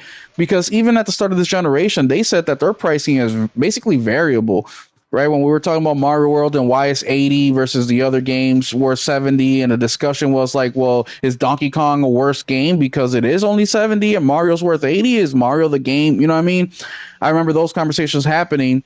Do you think people will feel the same way about that, Thrifty? Meaning that, I'm sorry, wrong question. Do you feel like people will now, do you think this is going to help physical at all? I mean, physical's already on the downturn, even for Nintendo. Do you think this will help Nintendo sell more physical copies? Physical copies? Yes. Do you think they No. will sell more physical copies with this price, or do you think it's going to hurt them with the physical now because of this price difference? So there's two. My personal opinion is no. I don't think it's going to help them. I think it's going to push people to digital. Yeah. But there is a side of it that I can make this work psychologically speaking. You put something on your outside an end table. You're trying to get rid of it. You put free on it. People come by, they look at it, don't grab it. You go out there, you put $10 on it. Guess what? The next morning you wake up, it's gone. It's because when you put extra value into something, it's more desirable to people. So when they see a $10 difference and they're like, oh, digital's $10 less, but if I pay $10 more, I get the disc, the cartridge, art cover, all that. Man, you know what? I think that's worth $10. I'm going to go ahead and do that. And so, Yeah. like, I can understand how a case can be made that this might push people to physical more, showing that, hey, it's more of a premium product, quote unquote, and people like feeling special. And for $10, you can feel special. So, like, there's there's something to be said with that. Like, you're in customer service and customer sales, you know how that works. Like, Yep. people want to feel important. It's, Yep. it's just- Absolutely. so yeah, do I think it's gonna? No, I think at the end of the day, the economy is going to push people to make the fiscally cheaper choice, and that's going to be to buy physical or digital. Yeah, I agree with that 100%. And do you think that is Nintendo's intention? Is, hey, let's get them off the physical. They've been, because up until this console generation, Nintendo was like the savior of physical. People were depending on Nintendo for them to be, kind of like the savior, like the ones that are going to uphold physical. But it seems like Nintendo's trying to stay away with that, or push themselves a little way away from that with the key cards. And now this. What do you think about that? Do you think that's their ultimate goal here? Or do you think they're for real trying to give the customer a fair shake instead of God, saying, stop hey, that we're one. going to charge Stop everybody it. 60 and Stop 70 it. because that's the cost? Stop it. The corporations aren't trying to give customers a fair anything. They're trying to make as much money as they can from the person without seeming sleazy or as sleazy enough to avoid a lawsuit. Like, that's about where this is going. Heck, even PlayStation pushes that to its breaking point. They're getting sued again Yep. in the UK because of the monopoly they have on their store. Like, Yep. these companies will go as far as the regulations let them. And I hate to say that because I'm very much a libertarian when it comes to, like, government keeps their hand out of crap. Yep. But, like, if it wasn't for regulations, we would be absolutely screwed as a capitalistic society. Yeah. It's Oh, so absolutely. bad. I agree. Yeah, and people anyways, just yeah. sometimes just don't know how to say no. How many people do you know that spend thousands of dollars on a fucking mobile game for spins and you know what I mean? I've talked to Jesus. people who've spent like 5 digits on a wrestling game where you move gems around and shit to do a move to get some more gems. You know what I mean? And they don't realize 5 here, 10 there, 3 there, whatever. And then a couple of years later, they bought a car. Yep. So I had a game called Contest of Champions, played that for 7 years. Okay. Every year they did 2 sales. They did a July 4th sale and did a Christmas sale. What Those were the- was the game called? Marvel Contest of Champions. Okay. Super fun mobile game, good fighting game, good graphics, all that stuff.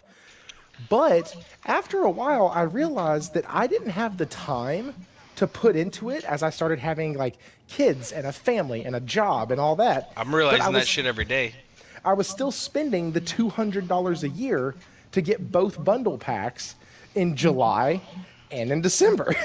So like it really is, and that's kind of when I got my disdain for microtransactions. Like because then you start looking at the psychology of it, the sunk cost fallacy, all this other stuff. Like all reasons that I used to justify the purchase of said microtransaction. Like, well, I've been playing the game for 2 years now. They haven't gotten any money out of me. I've done everything just by sheer grinding.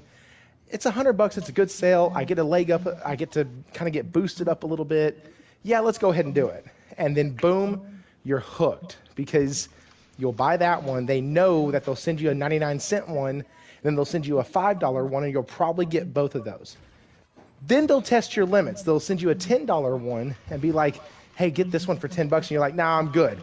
All of a sudden, you don't see $10 offers anymore. Now you only see $5 and $1 offers. Yeah. because they know exactly what you're going to do. Like Nelson said, you look up and holy crap, I spent $200 5 plus in 5 1 month. plus 2 Yeah, plus like 10 this. plus 4 plus, you know what I mean? And my wife is messaging me going, how did we spend $130 on the iTunes store? Like, what happened? My bad. Like, that's just kind of like, I remember those conversations because those games do that to you. And it's the Well, how do you psychology think? behind How do it. you It's think? disgusting. What's that fucking mobile game that Microsoft owns now? The Candy Crush. Candy Crush. How do you think Candy Crush makes like $2 billion a year? Oh, I know, because once you run out of lives, you got to buy more. Yeah. And I want to give a huge shout out to Alien because Alien says at least PlayStation has sales, right? Which Nintendo does, but I mean they're nothing. They're nothing. And I think at They've the been end of getting the better over the gave last few years. Nintendo gave us Pokemon Red and Pokemon Green for $20 each. that's true. Listen, I they can't got some believe I'm goodwill actually in my finding book. games for like fucking This is- Nintendo games. Sometimes they have sales for like $40, and that doesn't sound that great. But normally it's like this game's been out for fucking 10 years, and I can't get fucking $5 off. Listen, I'm about to be taking a long road trip, and while my wife is driving, I will be grinding for Pokemon. Like y'all have no idea how excited Dude, I am. I just put 12 hours and I'm still in. I just beat Brock. I leveled up all my Pokemon. I even evolved a few of them. But all right, let's move on to the PlayStation side of this conversation, and we'll be back to Nintendo because all three They all kinda companies. interweave. Yes, They, like, all interweave with three. each other in this week. Yeah. Absolutely. But let's get into PlayStation because we just got the news that PlayStation is going to increase pricing as well. They're going to be taking their digital console. They're going to be increasing it to, oh man, where are my numbers here? Oh my God. Whatever it is, add $100, and then add $100 to the next one, and $100, Yeah, $150 so- to the Pro. It is 650. It's fucking crazy. It's So, stupid, is what it is. The digital is 650. The physical is 650. The digital is 600, and the PS5 Pro is $900 in America. UK is going to go up to 570 for the physical, 520 for the digital, and 790 for the Pro. In Europe, 650, 600, 900. Japan, I don't know what the yen translates to. And then the Portal is going to go up to 650 in the US, 250 in the US, 220 in the UK. Europe is 250, and Japan is 39 yen. But before we get into this, I just recorded a video yesterday that I uploaded, and shout out to you guys for the support. And that video's starting to pop off a little bit. But like I said, I actually wrote the script for that video. So I'm going to go ahead and read it to you guys here before I get into the conversation and the question that I want to ask Thrifty and Nelson. And it's not going to take forever. It takes much longer to fucking say it with all the ways that I did it. But it says here, so Sony just announced they're raising the price of the PS5 this week. The base PS5 is jumping up $100, so is the digital. That is about an 18% increase. 18%. I want you to keep that number in your mind for a second. 18%. The Pro is going up 20%. This is their second hike in under a year. The last one was about 9% increase. So the very first hike was about 9%. That's when they went from 500 to 550 and so on and so forth. They're actually, another thing that people don't understand is that they're actually making money on these consoles. They only took a loss on the consoles the first year. After that, they've been making money on the hardware. And that is why they have become the most profitable they have ever been combined, right? In 30 years of being a business, they did it this console generation, which is insane because they're not subsidizing anything. And for those of you guys who don't know what subsidizing is or the way it worked is, PlayStation, a lot of the Xbox did it too, Nintendo, a lot of these guys did it, is they will put up a console, PS1, PS2, PS3 up for sale at a loss because they would make their money up when you bought the games. Now, they're not doing that anymore. Now they're making money on the console. And based on all the research that I've done, which I actually was reading articles and reading, all sorts of shit. what I came to the conclusion is that PlayStation is making roughly between 50 to I'm sorry, I got it here, 75 to $100 per unit, right? And that's not, I cannot tell you that's going to be specific. I cannot tell you that that's true. I am just saying that based on everything that I read for a couple hours Saturday is roughly around there. Some people even went up as high to say 120%. And these are industry fucking losers.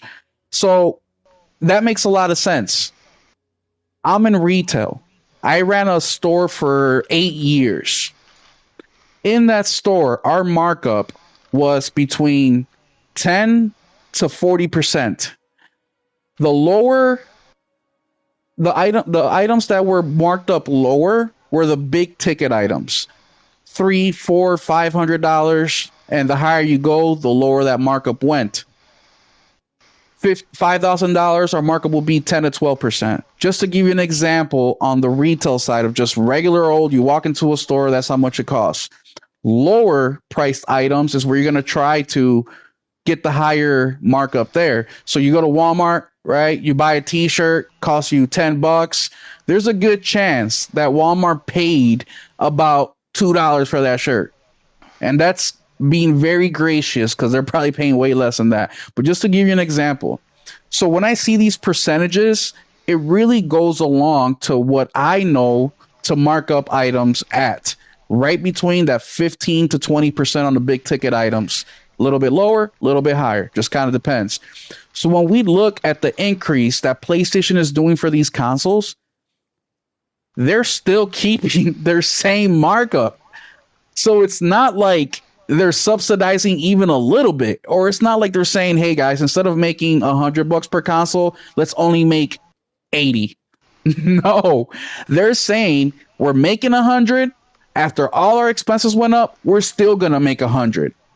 And I wanted to make that very clear before I ask the next couple questions, because I really wanted to get it out of your head that there's going to be some sort of goodwill going on here, because like Thrifty said, they only care about themselves. This is a business. So now let's get into the questions. Number one, Thrifty. And I'm going to ask you for the Pro specifically, because that one shocked me the most. But how much were you surprised to see that $900 price tag on the Pro starting April 2nd? And what do you think of that price as a lifelong PlayStation fan? So, two things. One, yes, you can explain this. You can use the economy. You can use all of the bullshit. Blah blah blah. First, I'm going to tell everybody out in the audience, everybody listening to this afterwards. Don't ever, ever, ever spend $900 on the PS5 Pro. Yeah. Don't spend $900 on a gaming console. That sounds dumb. Now, always caveat, I don't really tell people what to spend your money on. If you came to me tomorrow and said, yo, Thrifty, I just ordered that PS5 Pro for $900, I'd be like, dude, that's sick. Did you get the disc? Like, I would be excited with you. But I'm telling you, that is a dumb price. Don't do it. They don't need your help. They've made plenty of money. Let them do what they're going to do. I just, man, as a longtime PlayStation fan, I think it sucks. Like I was telling you before, Warawana sent me something in a DM earlier where it showed 6 years after for the PS1, the PS2, PS3, PS4, and all of them were like super affordable. Yeah. Like, it was so yeah, cool. That's PS2, when I got. Honestly, the PS2, they probably didn't even make money off of me. You know why? Because I bought like 3 or 4 of them. That's when I got my PS2. That's how. Think about PS2. Like, they sold 150 million of those motherfuckers, and they only made $1 billion of profit. You know why? They ate that shit. They ate all of it. Bro. Like, they probably lost $7 billion in hardware. That's So why they didn't really make shit. the N64, I got it when it was fucking $100, $99.99. The PS2, same shit, is when it was like $149.99.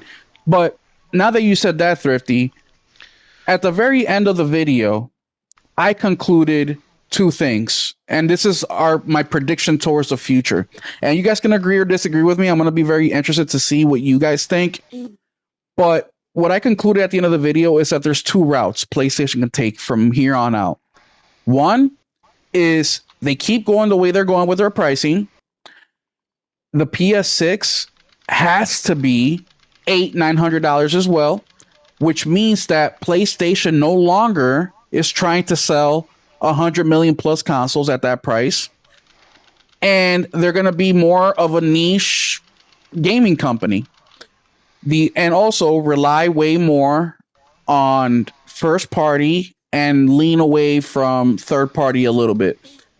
The other road that they can take is they subsidize the console and they focus heavily on third party. And the reason I chose those two routes is because making their first party games is also costing them two, three, $400 million. So now you have a console that's $900. Now you have a game that's selling two, 300 million, or that costs two, $300 million to make, all while the games are 70 for now. That's if they don't increase to $80 or $90 in the next gen. All while you need your inception rate to be almost double. What do you guys think about those two options that I brought up there? Do you think that I'm right there, or is there another option that they can go, Thrifty? I think your option one was the better one. Now, if I'm understanding correctly, sorry, I'm playing Shinobi while I'm trying to listen. Mm-hmm. So, if I understand correctly, they focus heavily on third party, still charge a exuberant amount for the console, mainly become a niche market, and let go of some of their third party deals. Is that what I understood? Yes. Okay. I actually want to combine both of yours then, because I think that if they decide to not subsidize the console for the first year like they did, then move away from what they did with this one and what they've done in years past, then I do agree that they're going to lose certain people early on. They already lost certain people early on with the PS4, PS5 swap over. Mm-hmm. That's why we still see people on the PS4. Like, they're trying desperately to get people from the PS4 over to the PS5. Hint, this is not the way to do that. Anyways, with regard to what they're going to do, though, with first party, if that happens, I think they keep first party relatively the same with what it looks like today, because they have gotten rid of so many of their studios that they acquired. They've gotten rid of so many studios in general. They've trimmed off a lot of fat. Now their first party studios are mainly like producing bangers, or that's their job. There's very little experimentation going on, currently speaking. Now, with that though, I do think we saw things like Ghost of Yotide that got made for 80 million or 60 million. That's good. That's decent. Game sold well. Game did well for them. Awesome. You then have games like Spider-Man that cost 200 million. So like there is that range. 300. But 300, whatever. It was way more than I got. I know that. And so like when you start looking at it though, I see them leaning heavily into third party to subsidize the fact that they have had to let go of so many studios, I think in preparation for the next gaming generation. Like, all of this stuff that we're talking about, the price increases, everything like that, if it really is for the reasons that these companies say it is, downturning in profits, world economy going to shit, like unable to keep up the means of production because of AI and RAM costs and all this, like if any of those are actually true, then these companies have to be scared to death of the next generation and what in the heck they're supposed to do to be profitable. Because it's going to get to a point where they can't keep making can't keep doing what they're doing because the prices of everything are so daggum outrageous. And this is a luxury. Just memory, just to throw this out there for memory, Will has the same SSD. I bought it for $270 when the Pro came out. That shit's like $550 now. It's the same goddamn memory. It's older. 1 gig is $320. So let me add on to what you guys were saying as well, because one of the other conclusions I came up with is PlayStation is no longer going to sell 100 million consoles ever, right? If they continue, this is my theory, of course, it's not a guaranteed thing. We're all just shooting the shit here. We're not fucking statisticians. We're not professionals. If they continue at this high price range, they will never hit that 100 million console mark ever again. I think that the most they will ever do is about 60 to 70 million, and I'm being gracious with that number. And they'll all be middle class to upper middle class. Yes. But then here's the curveball that I told you guys earlier. So I called my cousin and I interviewed him over the phone. And I'm going to make a video on that. I was going to play it on the podcast, but we had like a 8-minute conversation and it's just too long.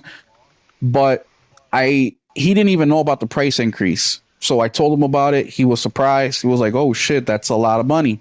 Then I asked him, if PlayStation 6 costs $700-800, would you be interested in? And I thought he was going to say no. And just to give you a little background, my cousin, I found out he actually plays more than I thought he did, but he plays 4 days a week, and he says he plays between an hour to 2 hours a day. So he's playing about 400 hours a year. To us, that's very casual, but that's kind of on par or a little bit more than what the average person is playing out there. But either way, he's not us. He's not the hardcore. His games in rotation right now are GTA, 2K, God of War Ragnarok, just because he still hasn't beaten it yet. He says after an hour and a half, he gets bored. He loves 2018 way more. And he beat Red Dead Redemption in the last year and also Spider-Man 2. That's it. That's all he plays. Oh, and Call of Duty Zombies is what his daily. That's it. So as casual as you can get.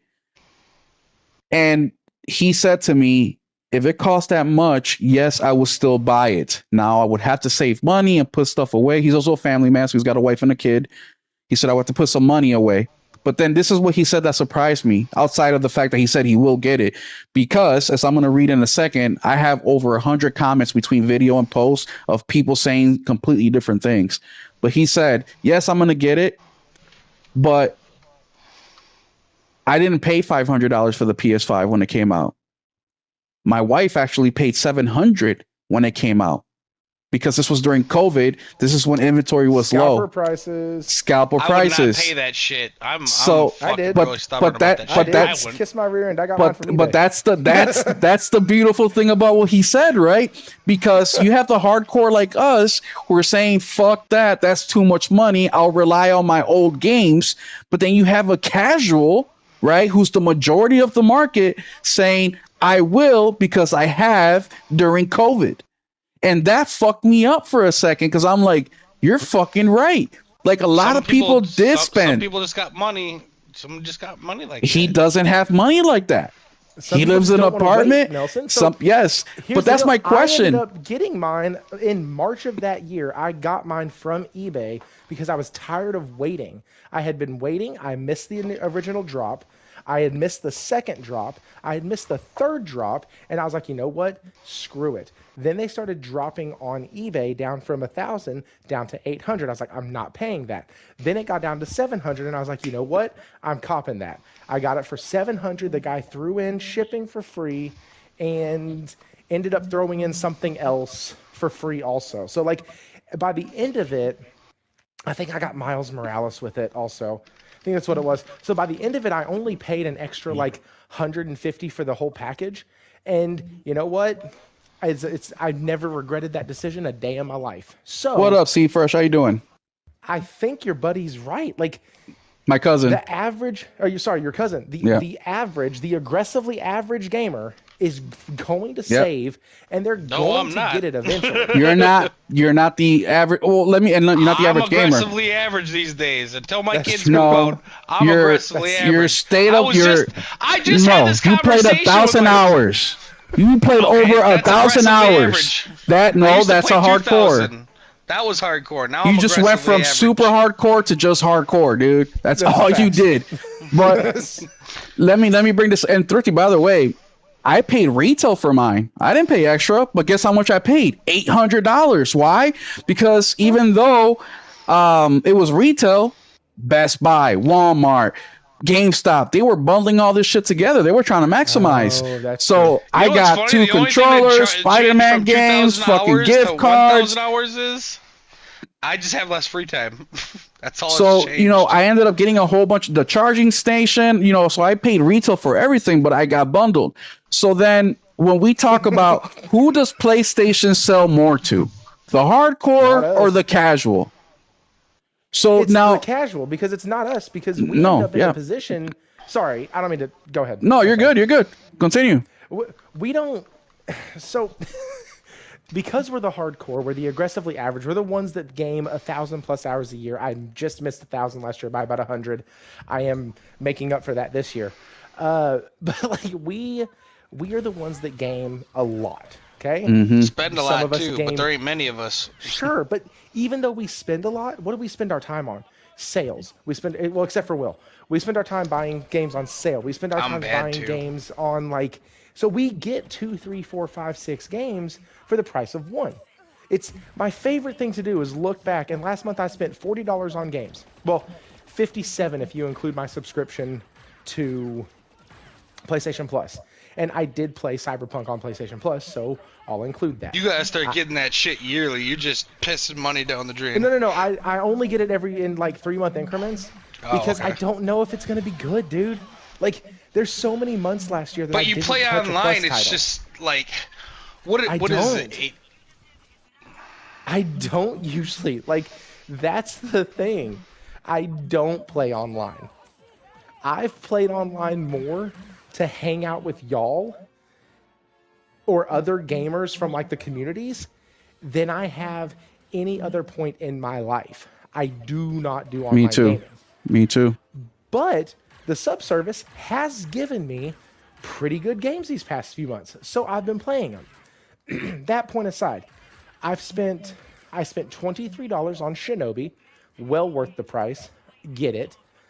And then I spent $20 on Gears of War, and I spent, well, my subscription of about, what is it, 10, 12, 50, whatever it is, whatever that breaks down to for extra.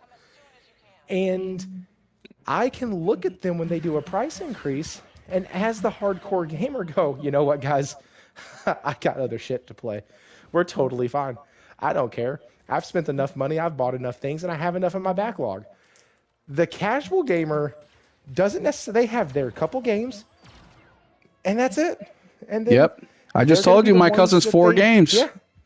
And like, one of them was mine, which is I Red have Dead. 4 games that I've been playing this week. Like, there's there's a bit of a difference.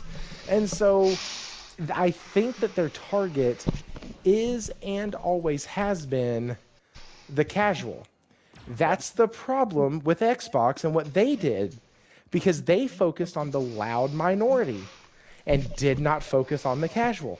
So they lost all of their casual fans to a more casual friendly console. Well, even their Anyway. hardcore went to PC. That's true too. Their hardcore did leave to go to PC. But like, that's why I think PlayStation does focus on the casual. They don't care about me. They don't care about how much money they can get off of me, because the hardcore knows the system. They've seen the strings. They know what to look for. They know the marketing speak. They know when they're getting played. Casual ain't got a damn clue.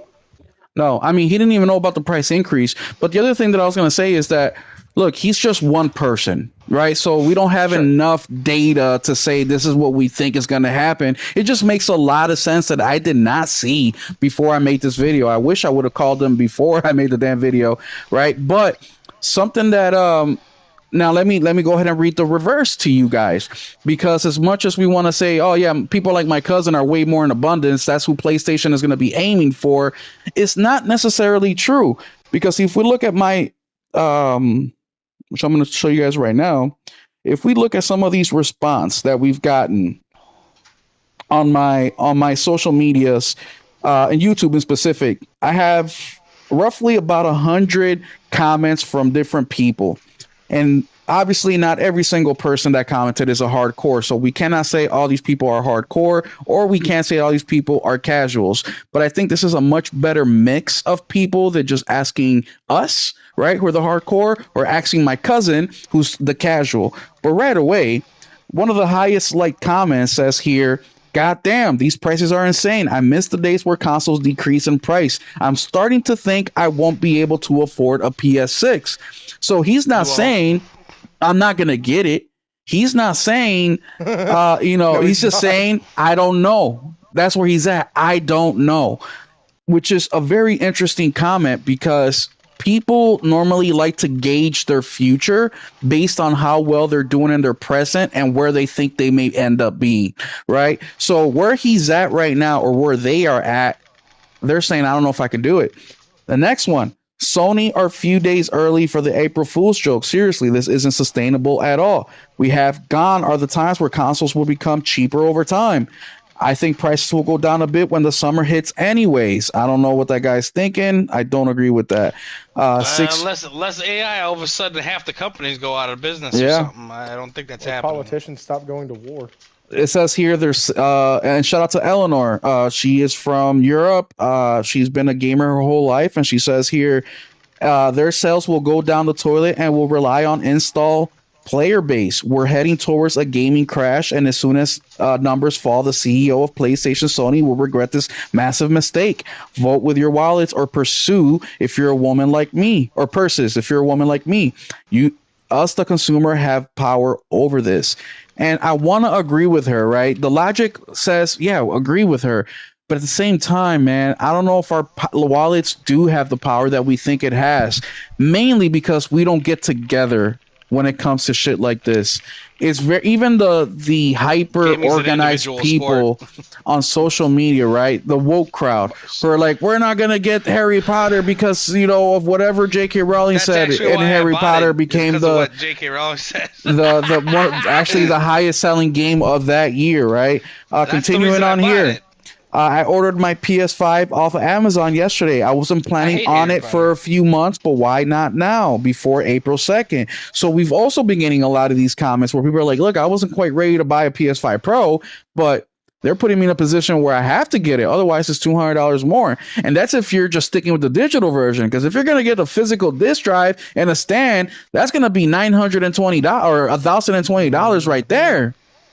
Now, I want to bring up the other discussion to this, the other side of it, because people are now saying, well, if PlayStation is doing $900 consoles, then I might as well just go to PC, right? We've been seeing that argument as well. Well, I just got a PC in December. I got a pre-built. It has a 5070 Ti, which basically allows me to run any game I want at between 100 to 120 frames, sometimes a little bit more, sometimes a little bit less. I use Cyberpunk because that's kind of the benchmark people in the PC world are using, but I'm able to run Cyberpunk at 110, 120 frames using 1440. So it's a capable PC. It's all I'm saying. I paid with desk, with monitor. Monitor is a 144 hertz monitor. It's not a 240 hertz or anything like that. And it's not a 4K, right? So I can only get 1440p out of it. Keyboard, mouse, all that, everything that you need from nothing to a PC. It was close to $2,000. Now, if we look at just the PC itself, it was around $1,400. But if you don't have a PC for gaming, what are you gonna do? Put the PC on your lap, right? So when people say, okay, the PS5 Pro is $900, I can get a pre-built for $1,300. That's not the whole cost, man. You still need a desk, you still need a chair, you still need a monitor, you still need a keyboard, unless you're gonna play with the keyboard that the PC comes with, and 99% of people don't play with that keyboard because why will you after spending $1,400 on a PC, right? But let's say you do. Okay, you save yourself 20, 30, 50, $100. The cost isn't just the $1,400. And like Alien is saying, the terabytes, the storage on my PC is only 1 terabyte. And that's why that shit would have been another $500. That's why I also only paid $1,400 for it, was because it is only 1 terabyte. If I would have got a 2 terabyte, and that would have been $1,700. So there is more of a cost than you just buying a PS5 Pro. Almost everybody has a TV, so you can. And if you don't have a TV, you're not gonna get a console. So you already got the TV. You just go buy the console. That's it. Maybe you spend an extra $100 on the PS Plus, and that's your additional cost. Whatever controllers and games you're gonna get, which applies same thing to PC. But what do you guys think about that argument? Bones for 1 terabytes of fucking storage right now. One. A WD Black 1 terabyte is $300. I got mine for $75. I got mine for $140 fucking 4 years ago. Oh my god, the one I bought for $270 is $700 right now. Yes. Dude. So wait a second. $700. Well, hang That's on, insane. 'cause in my Pro right now, I have a 2 terabyte Samsung, whatever the 900. The 900. thingy. Yeah. How much is that going for? I might rip it out and sell it and buy some more games. The 990 Pro, right? Yeah. That's it. 1 terabyte's 200. 2 terabyte is almost 400. Oh shit. A think 4 I got that- terabyte, 189. But that's 750. retail. That's retail, Thrifty. So you got to subtract some of I that. get that. You know, but for like still. yeah. So, Thrifty, what do you think about the PC conversation that people are having? That hey, I might as well just go to PC if a console's $900. What would you say to that?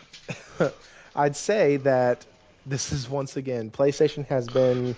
Oh God, I didn't realize until you've been talking, but PlayStation has insulated themselves because if the rumors are true, and we're going based off of speculation, I'm not Nostradamus here. I'm not an insider. I'm going off of speculation and speculation alone, and it's other people's speculation. But if we are to believe that they are pulling away from PC, which I have seen no indication from them that they are, but we also, you know, the zeitgeist out there being what it is, people are saying they're pulling out of PC. If they do, this whole process is going to work swimmingly for them, and it's not going to have a problem. Because go over to PC, please go. That sounds great. You're not going to be able to play Wolverine. You're not going to be able to play Saros. You're not going to be able to play Big one's Intergalactic. GTA 6. I'm wondering if You're not gonna GTA be, like- 6 has a percentage to do with this. I'm not saying it's. I'm gonna the be reason, honest with you guys. I don't but- even think PC gamers even care about. I think that's a minority. PC gamers are just different type of gamers. They like their strategy games and their fucking banana games, and they just like different shit than us. Like I think that's another Yeah, they reason play why dumb PlayStation games never really sold well on PC. So I don't even think the games are a factor for a PC gamer. Now, if you're a console gamer who's looking to go into PC, maybe, right? But I don't think that's the majority of them. What do you guys think about that? I just don't think there's enough on PC exclusively. Yeah, Well, but yeah. PC guys Nothing. play. You're talking to us that don't play, but But people we're that not play talking about PC Dota guys. and League We're of talking- Legends and But fucking. no, we're talking about all that weird PlayStation shit. guys going over to PC and what the likelihood of that is. I don't think it's a high likelihood at all. Yeah, me neither. Me neither. Because one, you can't get my games for my PlayStation. You know what on I my think PC. you'll actually see? Because this is what I'd be doing. Like if the next fucking PlayStation's $900, I'm just gonna stay my ass on the 5.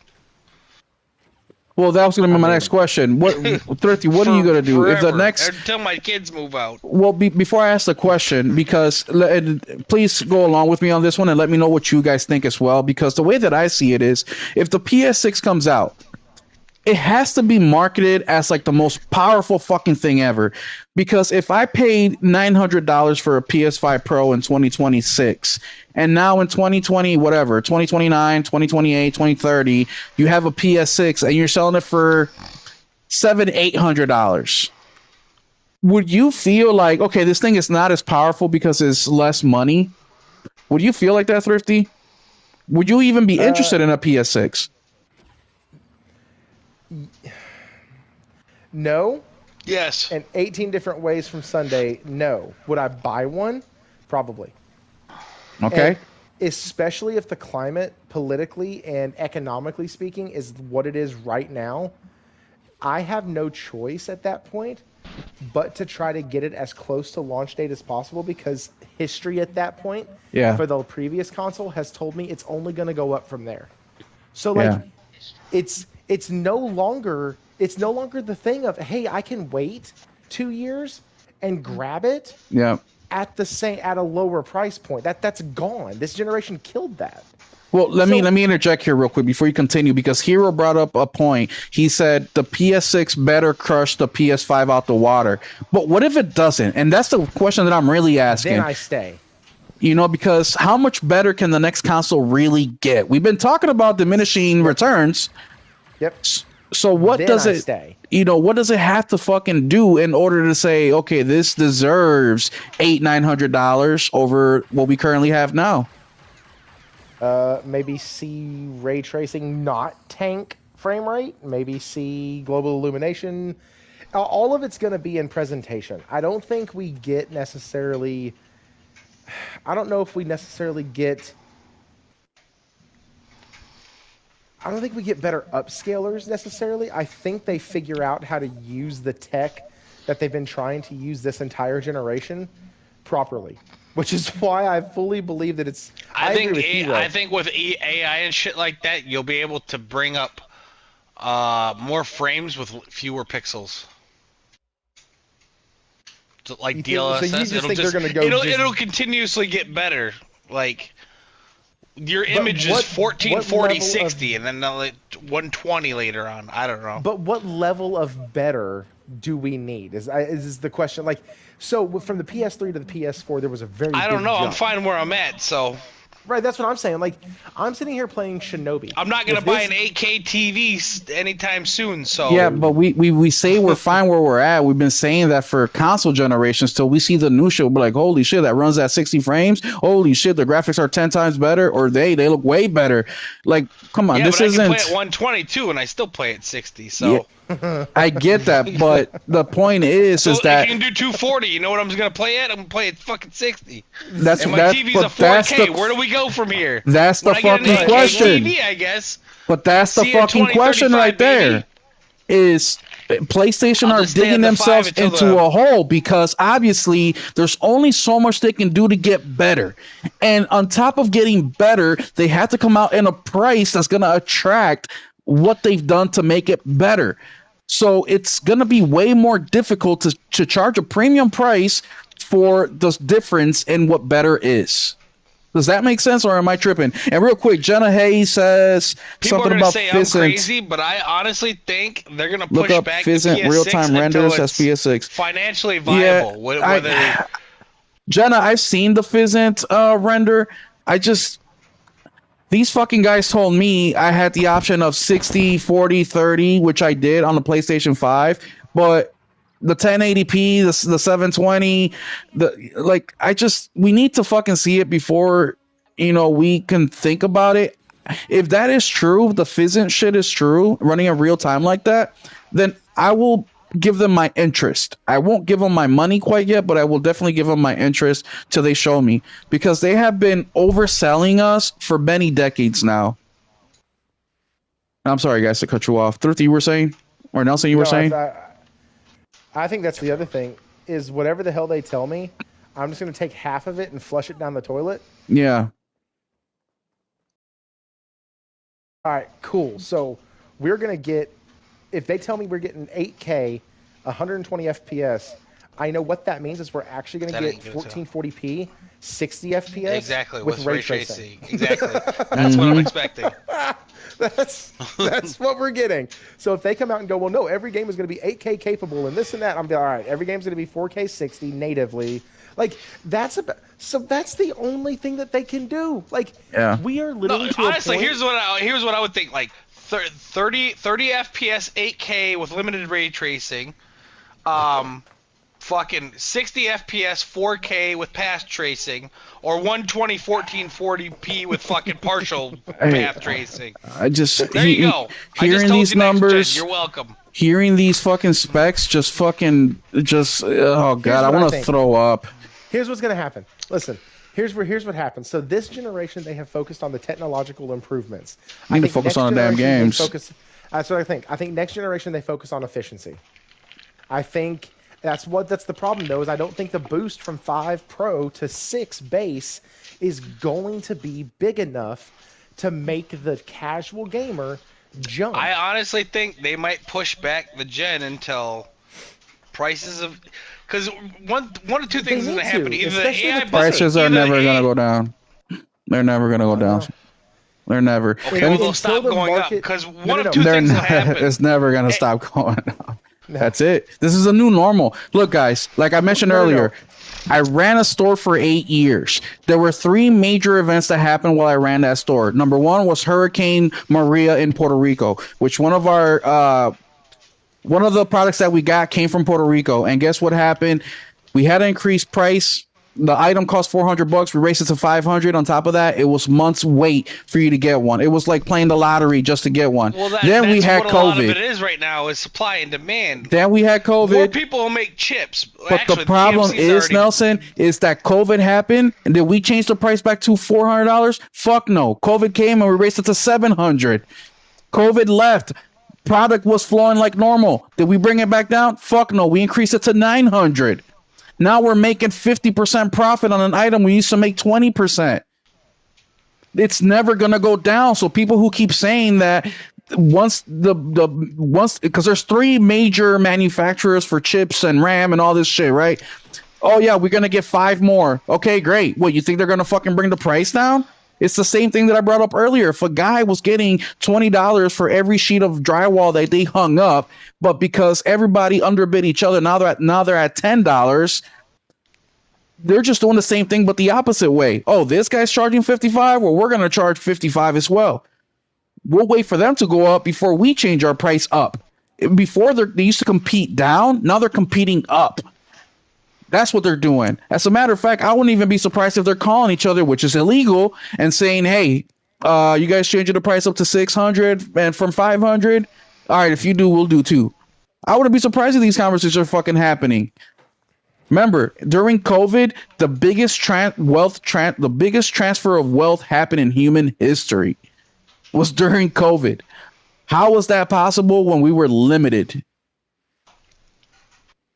I'm sorry to cut you off. I just had to say that because I think there's an expectation like, oh, the sales are going to happen or price is going to go down. Chips are going to get back to normal. Like, no. And Alien, I literally just said I ran a business for 8 years of my life. And that was just this current job. I ran another business for 7 years of my life. It's just not how it works anymore, guys. Before, we used to be able to call a different manufacturer. Hey, we're getting these parts for $7 a pop. What can you do? Well, if you buy 1,000 of them instead of 500, we'll do it for 6. All right, bet. Can you go down to 550 and we'll order 2,000? Great, let's do that. Those aren't the conversations anymore. Now, yes, they are, but the customer is not seeing that difference anymore. Now they're just pocketing that extra $1.50 that they saved and charging you the same amount of money. Especially in an industry where Xbox doesn't exist and there's no competition, and the only other competition is PC and Nintendo.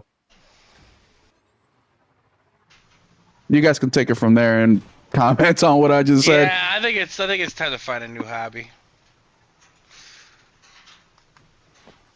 It's not the same realm. Business is not business. Business is not business, Dizzy. I understand that this may sound upsetting to you, but it's just the reality of things, bro. Think about this. When's the last time you went to the look, man? In 2020, I used to pay $50. I'll go to Aldi's, bread, milk, eggs, maybe some fruits. My bill was always the same, between $45 to $55 a week. Now that same grocery list is $120 to $130. That same exact thing. I'm a man of schedule. I'm like, I drink the same juice, the same type of water. I eat the same bread. Like I literally, when I do my laundry, I'm washing 6 jeans or 6 shirts, 6 jeans. If I had an accident, there may be an extra one. 6, 7 pairs of socks, 7 pairs of underwear. The only difference in my laundry is my son. Because my son will dirty his shit in 2 seconds, or he'll take a shirt off because he's hot and then put a new one on. You know what I mean? That's going to be the only variable. Stuff annoys the shit out of me. But the companies, yes, they're still doing businesses traditionally, trying to get the competition to go, or trying to get their suppliers to go lower, trying to get cheaper products. But the difference this time around is they're not passing that difference to us. They're still saving. Why do you think that these companies are making, look at PlayStation, record-breaking shit? Even just a couple of months ago, didn't the finance girl tell us that they were prepared for this and they had enough inventory? And look, a month fucking later, when the fiscal year ended, what's the first thing they do? That's another thing I was gonna bring up. I was like, I thought they were good for the rest of the year. So that year was what I had in said like 2 months. When I first saw this originally, I was like, wait a second. Yeah, I thought this wasn't supposed to happen until next year. And then I had people go, well, no, Lintao said that it was because Lintao, they found a way to weather the RAM shortage. But now you have the RAM shortage, you have the war in Iran, you have China's pissed off at everybody, we're pissed off at everybody, Trump's pissing everybody off, everybody's pissing us or pissing Trump off. Like this, all of it is making everything so dang expensive. Yeah. Combine that with the fact that AI is actually plummeting right now, which is having a negative effect. Yeah, but whatever's Because- going on in America, it went up worldwide. It didn't just go up in America. It's No. Yes, but right now, all of this stuff affects the world economy. All of it. Yes. It- Japan went up too, just not as high as we all did. Right. And like there's something to be said about the environment that we're in. Now, Will is totally correct. When he says that the stuff goes up and doesn't go down, industry I work in, absolutely. 100%. Never goes down. Only goes up. And honestly, it sucks. But it is what it is. Like, I don't expect, my dad didn't expect that the 25 cents that he would pay for a gallon of gas was going to stay there. Yeah. Everything goes up. Now, traditionally speaking, when it came to tech, everything went down. Now, it would cost you, if you wanted the top of the line gaming equipment, it was going to cost you a metric ton, right? A gaming PC back in the day was expensive as hell. They're still expensive. But you could get a mid-level decent entry point for pretty cheap, just like you can now, or could. And now everything is going up, Mm-hmm. including tech. It doesn't matter how long the tech has been out. It's still going to be at whatever price point they set it for. And that's the part that I think is baffling, because it is a different market. I'll actually agree with Dizzy on that. I think it is a completely different market, which is why it's even more baffling that it's happening, because traditionally these things get less and less expensive to produce and make. Mm-hmm. And they're having to charge more because of whatever issue. Once again, like we talked about in the beginning, I want to see the numbers. I want to see what they're seeing that made them say that they had to raise the price. And let me also give you a little bit of insight too. So I work for a company that's worth $5-6 billion. Okay. And they're owned by a much bigger company that everybody here knows their name. As soon as I say it, I'm not going to say it, but as soon as I say it, you will know. Let's just say that they're Orange. We send we offer our dealers, which are stores that buy our products to sell to customers, as well as the end user. So we deal with both. We offer free shipping on anything over $750. So you can buy 14 pallets of inventory, it's free. But if you only buy a couple tools and they're not $750, you got to pay. You know what? And we just went over this. You know how much our cost has changed 2020 to 2026 now, as far as like using FedEx to ship a pallet? $27. That is the difference of what we used to pay back then. So back then we paid $27 less. But you know what we tell our customers? You know what we tell our dealers? Well, you know, the economy is fucked up. You know, shit's going up. Fuel is going up. So now we got to increase that $750 to $1350. And they say, yeah, we understand. We get it. We're going through it too. And now they're passing that over to their customers. But guess what? We all got to make money. So they're charging that percentage that they would keep for themselves, that profit. They're just increasing it even more. So instead of making 20%, they're now including the additional money that they got to pay for that shipping. Plus, they're padding a little bit more profit in there. So in 2020, their profit may have been 2020. Yes. Yeah. So, like, I just don't understand. You know, you guys are all right. The shit is going up, but it's not going up. Fuck around. It's just not going up at the rate that we think it is. They're just hiking the price faster. Like and Thrifty said, they're just future proofing. So sometimes what they do is, yes, sometimes instead of changing the price again in 6 months, they say, well, we increased price enough last time where we can extend it another 6 months. And when they should have changed pricing 6 months ago, no, they changed it a year later. That's why when I saw Lin Tao talk about we're kind of future proofing ourselves a little bit with inventory here, I'm like, okay, well, that I would say that's at least another fiscal year, not another couple months. I think that PlayStation saw an opportunity and they say, you know what, let's pull the Band-Aid out now and just deal with it now while we're still going strong, while we Get still them have used to it now GTA, before next generation. before So GTA, there Yeah, plus we got Sorrows, GTA all coming, they're that. gonna pay it. option. There is a second option, and I'm going to sound a little bit like a Sony shill, but this was not presented by me originally. This was actually from our Discord, and it was somebody who's not typically known to, protect Sony is the best way I could say it. And what he was saying was the only other explanation that it could be, if they're still trying to try to use the RAM shortage argument, is that they sold more than they anticipated, and they're actually on track to do better this year. And so they're actually running out of inventory and had to produce more, which is where the price increase came from, because now they have to they buy didn't new sell a supplies whole of year's RAM. worth in 3 months. Yeah. That's what I'm So, like. yeah, they, no, they, they no ain't way. selling that But fucking once good. again, No way. that was not my. That was That wasn't your argument. That was not my argument. That's what somebody Yeah. else pushed forward, and I wanted to hear kind of what y'all thought on it, because No. what if they're trying Yeah. to quote unquote future proof themselves, and they're like, Hey, well, let me tell you, if it was September, I could see that.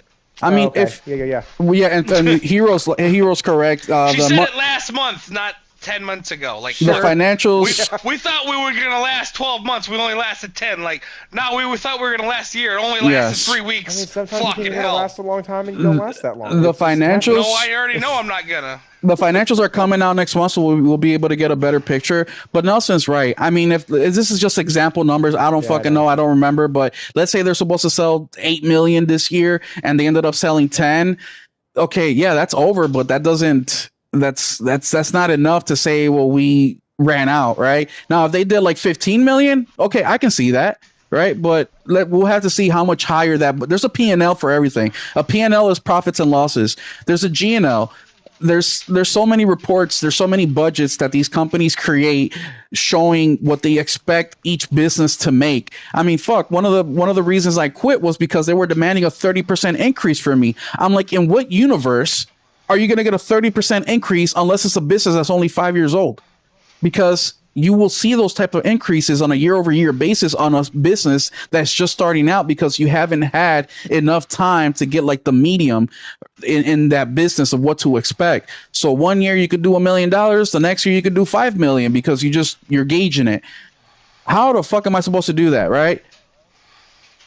This whole situation with budgeting and P&Ls and G&Ls, I just don't think that a company like PlayStation or Xbox or Microsoft or Nintendo or any company that's making a couple $1 million a year are going to be so wrong, meaning they miscalculated so hard. And by the way, guys, the way that, and I heard a couple people, I don't think this has much to do with it, but some people were talking about the studios, the studios that they purchase, right, and how it affects them. And yes, it does have to do with it, but I don't think it's really I don't know. You guys let me know what you guys think. But basically, let's say Thrifty, you own Thrifty's video game store, and this year you're part of a corporation, let's say PlayStation, and PlayStation says, Thrifty, you got to make $1 million this year. That's your budget. That's how much your store has to make. Because out of that $1 million, we're taking $200,000 and we're going to cover our cost for Will's development studio. We're buying them out for 5 million. So if we can get 200 grand from you, 200 grand from Nelson, 200 grand from all these people, so we can get that million, we can afford that purchase. In reality, your number should be 800,000, but because we got to make this purchase, they increase it to $1 million so we can pay for it. Do you guys think that's the situation with this, where PlayStation has too many losses with Concord, with Marathon, with all the studios they shut down, that they now have to recoup that money in some way, shape, or form to still maintain a profit instead of showing a loss this year? No, I think they're using PlayStation for shit that hasn't done as well in other areas. That's that's normal business stuff, though. That's just normal. But I guess the question is, up to what extent is it like really, really bad right now, where they did fuck up that back? And remember, PlayStation covers most of Sony too. PlayStation is the fucking So what PlayStation does as a business does affect all the other branches of the business. Is that a possibility where all the other businesses are doing it that poor, or PlayStation invested too much poorly that they now got to recoup that quickly? Or do we really think it's because prices have went up and they just need to for real charge you $900 for a Pro? Chat, I'm I gonna don't be know. interested to hear from you guys on that one. Go ahead, Thrifty. Yeah, I don't know if it's. I think it's somewhere in the middle, just like everything. That's the problem. Yeah, all of This the is above. just, yeah, all the above. Like everything you said, yes. Like there's no. I don't know. I think within your question, you kind of provide the answer to your question. It's all of it. It's everything. And so, do I think the world economy is fucked off right now, making everything more expensive? Yes. It's been fucked off for a while. Do I see it in my line of work? Yes. Heck, it's really bad when Amazon gets the capacitors that we use for cheaper. I want to say shit than ain't I really get been them. right since COVID. Call me crazy. Yeah, you're about right. But like the capacitors we use, my company pays $89 for them. You can go buy one on Amazon right now for $79. Like it's stupid. The fact that we get charged more than what you can go buy it on Amazon for is dumb. But like that's just what it is now. And that's not the only product like that. And so the market is shit. Everything sucks. Everything's more expensive. Is there some of them probably trying to use it to screw us over and make more money because they can? Probably, absolutely. Talk to Morgan about that on Wednesday. Like, that's definitely a possibility. And it's probably happening to some degree. But, like, like Nelson said, I think it's time to find a new hobby. Do I stop? I don't know. Yeah. I'm kind of enjoying gaming. I don't think we have enough data yet, and I don't think we have enough information yet to make that decision right now. But it is good to start thinking about it, because if you're here listening to this right now, I try to look on the bright side, because if I get priced out of gaming, I'll probably spend more time at the gym. It'll probably be better off for me. There anyways. you go. Right? You know what I mean? If you're here right now listening to this, it means that gaming is important to you. It may be your main hobby and may be the thing you spent the most of your free time on. So it is a discussion and it is a conversation you're going to have yourself. What is your limit, right? But one more thing I want to bring up before we move on to Xbox and their pricing is, the DualSense controllers, they also use chips and shit. How come they haven't increased the price on that? They only did it once, and it was $5. There's no RAM or nothing in it. But still, that's my question: is did they upgrade the Portal? There's not even any fucking RAM in the Portal. I think that one's 100% just charge more. I just wanted to bring that one up. And the port and Nelson, is there RAM in that bitch? I don't know. I'm pretty sure there is. There has to be some sort of processor and shit. It's a console, it's a handheld. It's just not the way that it's not typical. But those are just a couple questions. The Portal and the controllers. It's just something to leave you with. Why not those? And you figure they sell way more controllers than consoles. You can increase the cost on that $5, and they will probably make a killing on it. So just want to leave you guys with that one before we move on to Xbox. Xbox, real quick, guys. So there hasn't been anything specific, but Xbox also has done this increases already. They just did it first, right? And we laid on them just like we're laying it on PlayStation. But there has been rumors, because the new CEO is talking to Netflix, and it's known. There has been a conversation that Xbox might be creating a new tier, and it is a tier of Xbox exclusive or Xbox first party games only. So this new tier is supposed to only have first party studio games, not third party deals. And they're thinking they're going to make it a little bit cheaper than the current. It would be a lot cheaper, because it'd probably be just ads, and then because if you're playing their shit, nobody wants to play their games. They get someone to play their games, plus they're getting the ad revenue. Like, how much is it? What's the difference between Netflix and Xbox? Ad and not ad? It's the same price, or $4 difference. No, it's not. $4 for not the same. Netflix is $24.99. Xbox is $30. Oh, No, I'm talking I thought about he was ad-free. saying like, yeah. For the what? That's what I thought. He was Ad asking free? for Or the ad? different I tier don't levels. fucking know who the fuck pays for who like free, like Amazon Prime Video free like that. Yeah. No, I don't listen fucking to know. I this. don't watch TV. Well, It's $8.99 me either. that's I why just I'm looked it up. asking. $8.99 for standard with ads, $20 for just standard, and $27 for premium. There you go. So from ads to It's a no wide margin. ads, Netflix charges $12 extra a month. So it might be like $8.99 or something like that for not even for just their shit. Might be fucking $5 But what with is it? ads. Like you get an hour and then you have to watch an ad? Is it a No, it's like the old commercials. find Like out. every 10 minutes they put on a third, or Oh. at least that's how it is on Amazon Prime. It's like you're watching Dude. the TV show and there's like 3 sections where they Yeah, like the YouTube. only time I watch Amazon Prime is when I'm at the gym doing cardio. So. But And I'm gonna watch them ad because I ain't giving them no more money. The only reason I'm watching in the first place is because I need shipping, bitch. also Xbox just became the number one, meaning they published more games this year than anybody else. Yeah, I would imagine they have 5 publishers. So that's, maybe they are working. And Netflix also has games. I mean, if you go to Netflix, I just saw this week. Netflix, my buddy told me about some TV show called Mindhunter or something like that. And the first thing they showed me was a whole bunch of games. I'm like, oh, really? What do you need for this? And you just need a controller. You can play them on your phone. But this Xbox new tier where they do the first party games only, Thrifty, do you think that could be successful for them? you mean the one that's like the speculation one where they're Yeah. Yeah. Because where else can It would Xbox go? get someone to play their games if you're really broke. You ain't got no choice, bitch. I mean, I mean, let's see. You get Bethesda, Blizzard, Xbox Studios, and Call of who Duty, else? Oh yeah, you get ABK. Activision too. Activision. Activision, Blizzard, King, and then fucking Yeah, Bethesda and Xbox. There's five publishers. yeah.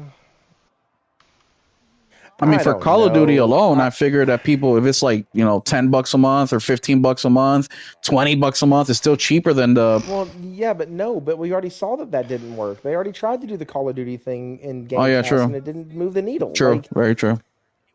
Yeah, but if it's fucking $4.99 a month with ads, I don't know. Hero said if they do $8.99 on all platforms, they could succeed. Yeah, but at the same time, it's like, I don't know. Maybe they're going after volume, right? Just get it cheap out there, and I don't know. But that leads me to them. Okay, who cares about that? Nobody's buying or playing Xbox any damn ways.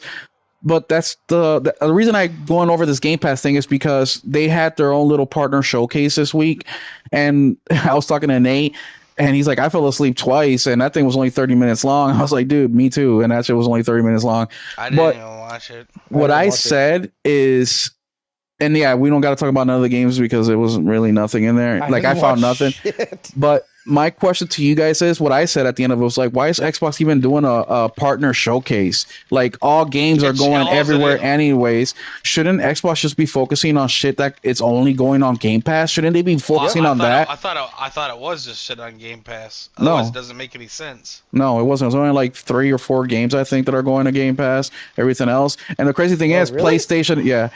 Everything else is like on PlayStation. They had the PlayStation logo on there, which I don't know why I didn't think about this before. Why would you want to advertise with the company that's going to get the least amount of views? That's what I'm saying. It's like, don't well, make no not fucking just that, sense. but why would Xbox put PlayStation and Steam on there? It's like, Because they're done. yeah, I know. So then why not just put available on Game Pass and that's it? Why not promote that? Why show know. games that are third party that you can play third party? I don't know. Nobody does that. And it's not. Thrifty, remember this conversation we had a long time ago, Thrifty, where I was like, oh yeah, I'm kind of interested in Visions of Mana, and you're like, oh, you could play that on PlayStation. I didn't know. I think it was on Twitter that we had this Twitter DM. So this was a situation where Xbox was only showing Xbox available on Xbox. They had the marketing rights for the game. Oh, yep. And I was like, yeah, I like this game. I want to play it. That means I got to buy it on Xbox. Because I never did the research. I never Googled it or nothing. I just went by what I saw. And I saw Xbox. Thrifty's like, oh, yeah, it's coming to PlayStation. I'm like, oh, really? So the reason I bring that up is because there's been so many times before that I've been confused or I was uneducated and I just thought, oh, you can only play that on Xbox because you only see available on Xbox and they're marketing it, right? They didn't even do that this time around. They didn't even try to trick people. That's to make it seem like you can only play it on Xbox. They just Yeah, show PlayStation. they're doing their own show, but that's why like the Xbox fans were fucking saying, "Oh, they made it seem like it's only for PlayStation." It's like, no, but it's their show. Why the fuck are they gonna advertise your shit? Yeah, I don't give a very fuck confusing. about you. So should they, Thrifty? Should they do a If Game I'm Pass putting only? Hormel hot dogs on my commercial and I own a Walmart, I'm not gonna fucking tell you it's at Target too. Yeah, The fuck? exactly. Do you think that they should be Pay for your own doing fucking advertisement. Game Pass only shows? No, like I don't think.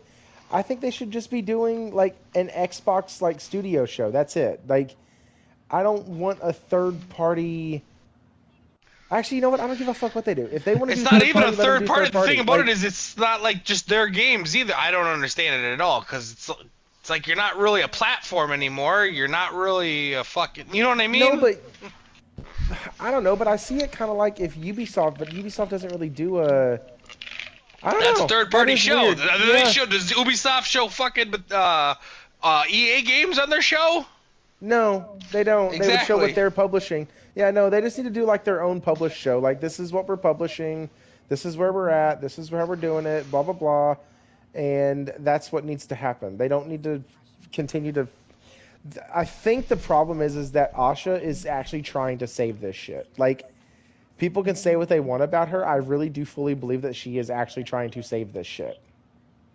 Really? Why do you And think that? she's saying all the right things, and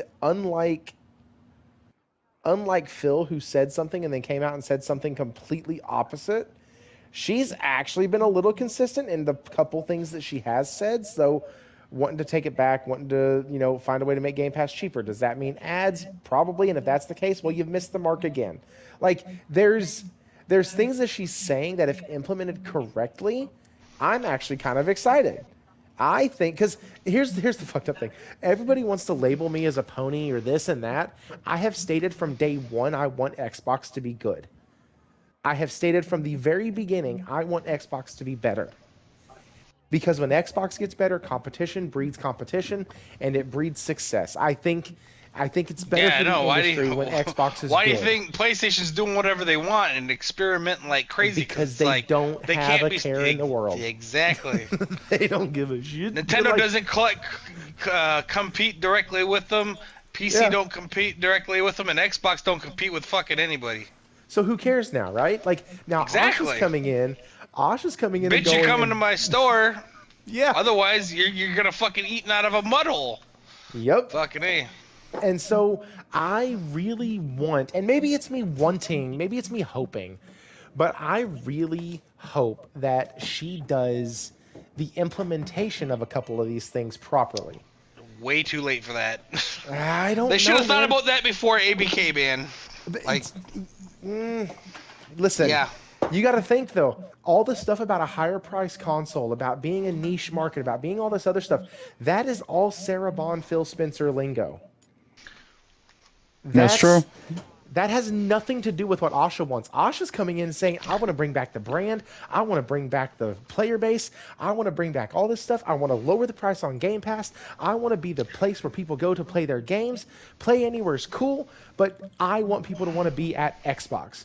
And like, that is something, call her whatever you will. She has no gaming experience, but that is something that Xbox has been lacking for a while. Yeah, well, She we'll see looks what like- Amy the Hood has to say about that. Listen, I think that this new girl is trying her best. Look, to when you get don't make people any back. money on your own platform, you can't start Oh, cutting I'm out aware. people that bring in the bread. I mean, I know. you think What that up, Tariq? How you doing, man? 20,000 copies of whatever on Xbox gonna help? Fuck no. Look, Xbox is they're fucked. I don't think this new girl can do anything to bring them back, unless they do exclusives and Listen, actually it's make an hope. actual I said it console was hope. constellation. And look, I don't want Xbox to fail. Look, my first experience with Xbox was Like- with the Series X, playing Halo and Gears for the first time ever. I fucking love that shit. After they bought all those studios in like 2017 and 18, they had to about 2022 to start showing some shit coming, and they ended up going out and spending another $80 billion. Now they're, you know what I mean? Like PlayStation can't go out and buy Capcom and Square Enix and fucking Bandai and be like, yeah, we're all exclusive now. Like, you're never gonna be fucking profitable with that. Like, that doesn't PlayStation. work that way. Yeah, we're no more PC. It's like, yo, that's where half of our revenue comes from. Whatever. PlayStation Depending on can't the even company. fucking make their consoles at a reasonable cost. Well, you think they're gonna go out and fucking buy? I'm just giving an example. Fuck them. Let's talk about Square Enix. I'm just over this fucking talk with Xbox and fucking and PlayStation. Like, they're just, and even Nintendo. Like, fuck them all. Last topic of the evening, gentlemen. Last topic, and I want to talk about Square Enix. That's the thing. I just want to. If you want to get a Switch, go get it now before that bitch is $600. Don't go get a Switch 1. Exactly. You don't need a Switch 2. Go get a Switch 1. Let's talk about Square Enix real quick, because this was an interesting thing they say, and I kind of agree, but I also disagree at the same time. But the Final Fantasy game director, Naoki Yoshida, he said that younger gamers are struggling to connect with Square Enix hit franchise Resident Evil, Final Fantasy, despite its long history, right, and all the releases they've had over the years, because of long development cycles between mainline games, has made it difficult for the younger generation of gamers to stay engaged with the series compared to older fans. Now, I disagree. agree. I think it's because they haven't been the caliber of what they were for fucking 25 years. Well, that's the part that I disagree with him Both more. and. But the part that I do agree with is, yes, there is a long length of time in between the games, and yes, that is a problem. And not just a problem with the gamers, but also in revenue and all this other shit. But then the other part that I disagree with is, I think that the Final Fantasy IP is always going to sell more to the people in our generation, because we started out with Final Fantasy. And when you see Final Fantasy 16 up there, and I had that question because I never played a Final Fantasy game ever. I was like, so do I got to play all the other 15 Final Fantasy games first, or can I dive right in? Until I understood that they're all standalone stories with things that kind of tie them together, that, you know. But what do you think about that, Thrifty? You're the Square Enix fan. You love Final Fantasy. Where do you see where he's coming from?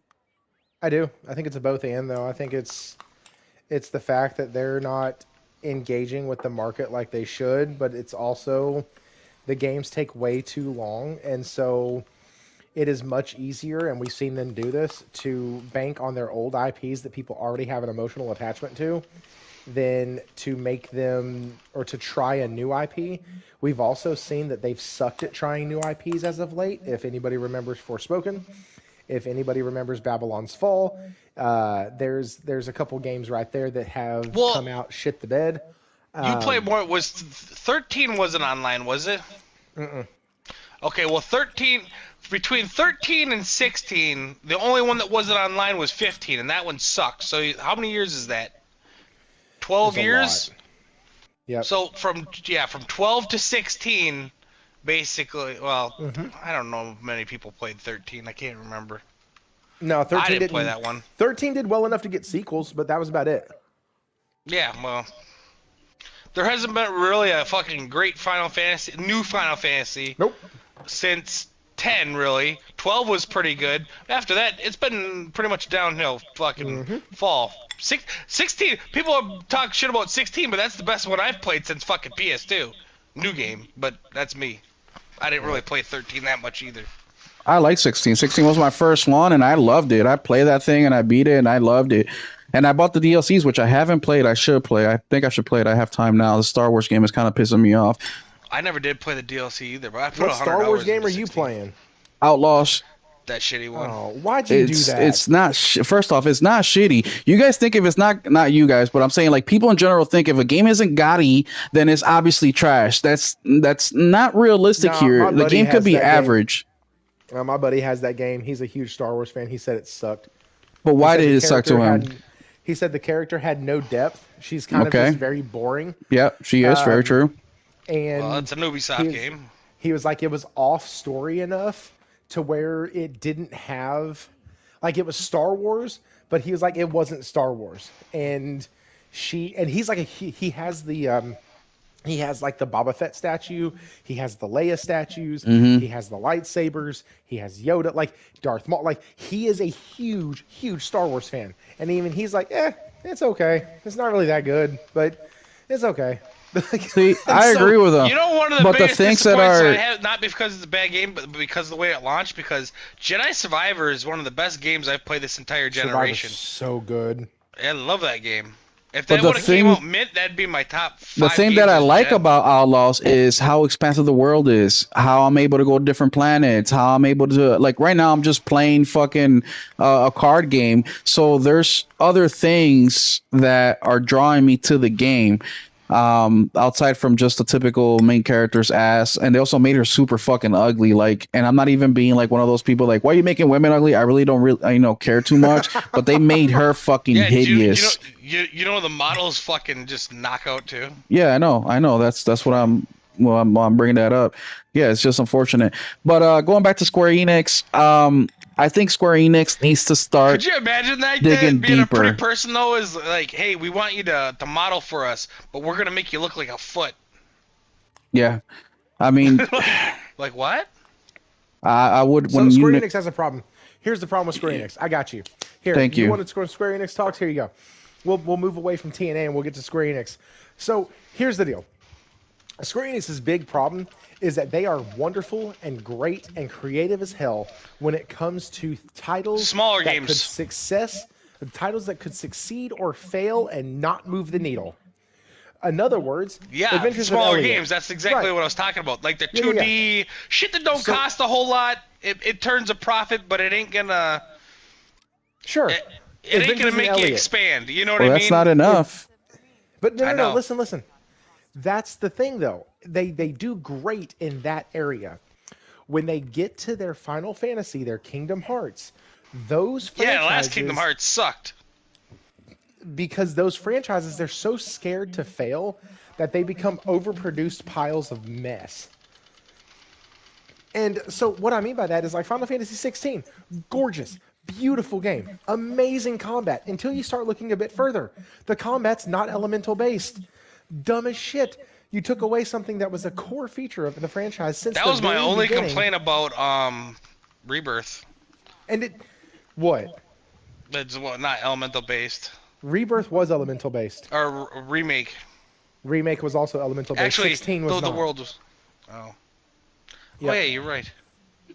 16 was not, even though all Yeah, of it made your no sense. icons, I'm casting fire, but there's no burn damage. right? Don't make all any of your sense. icons were elemental based. All of your weapons had an elemental damage attached to them, but it didn't matter.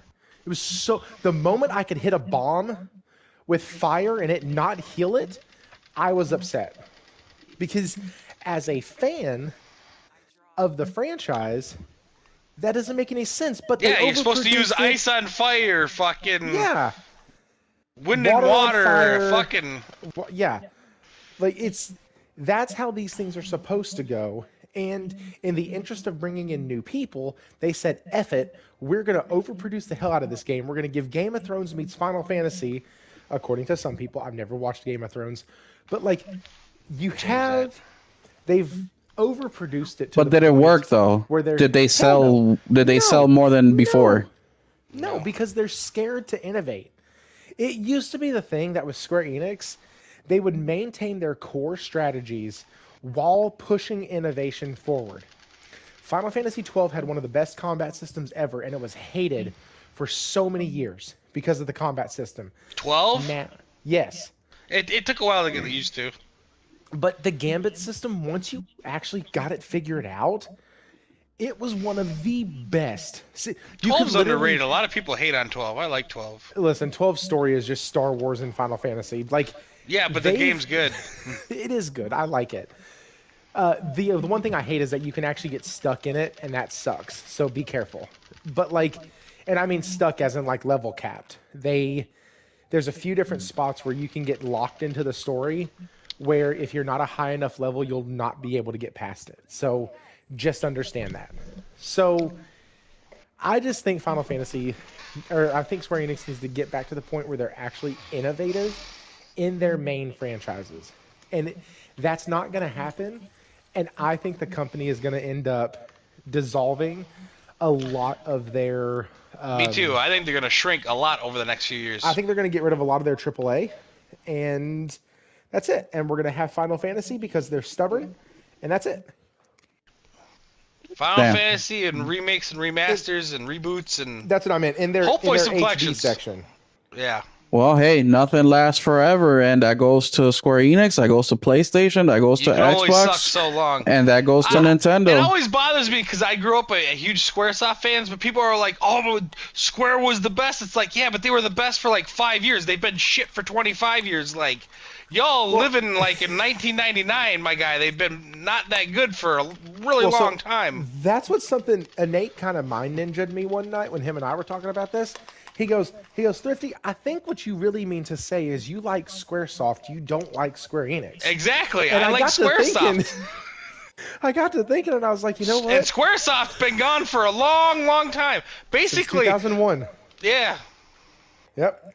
And so I started thinking, I was like, well, you know, my favorite games from them are absolutely either based on IP from when it was Squaresoft or Squaresoft titles themselves, like Final Fantasy X. Yeah, and what do 10-2. we still talk about when we bring it up? Final Fantasy X, Final Fantasy VII, Parasite Eve, fucking Brave Fencer Musashi, fucking Front Mission, Chrono Cross, Chrono Trigger, fucking what's some of the favorites I had? Yeah, it's all Squaresoft. Yeah, they were fucking.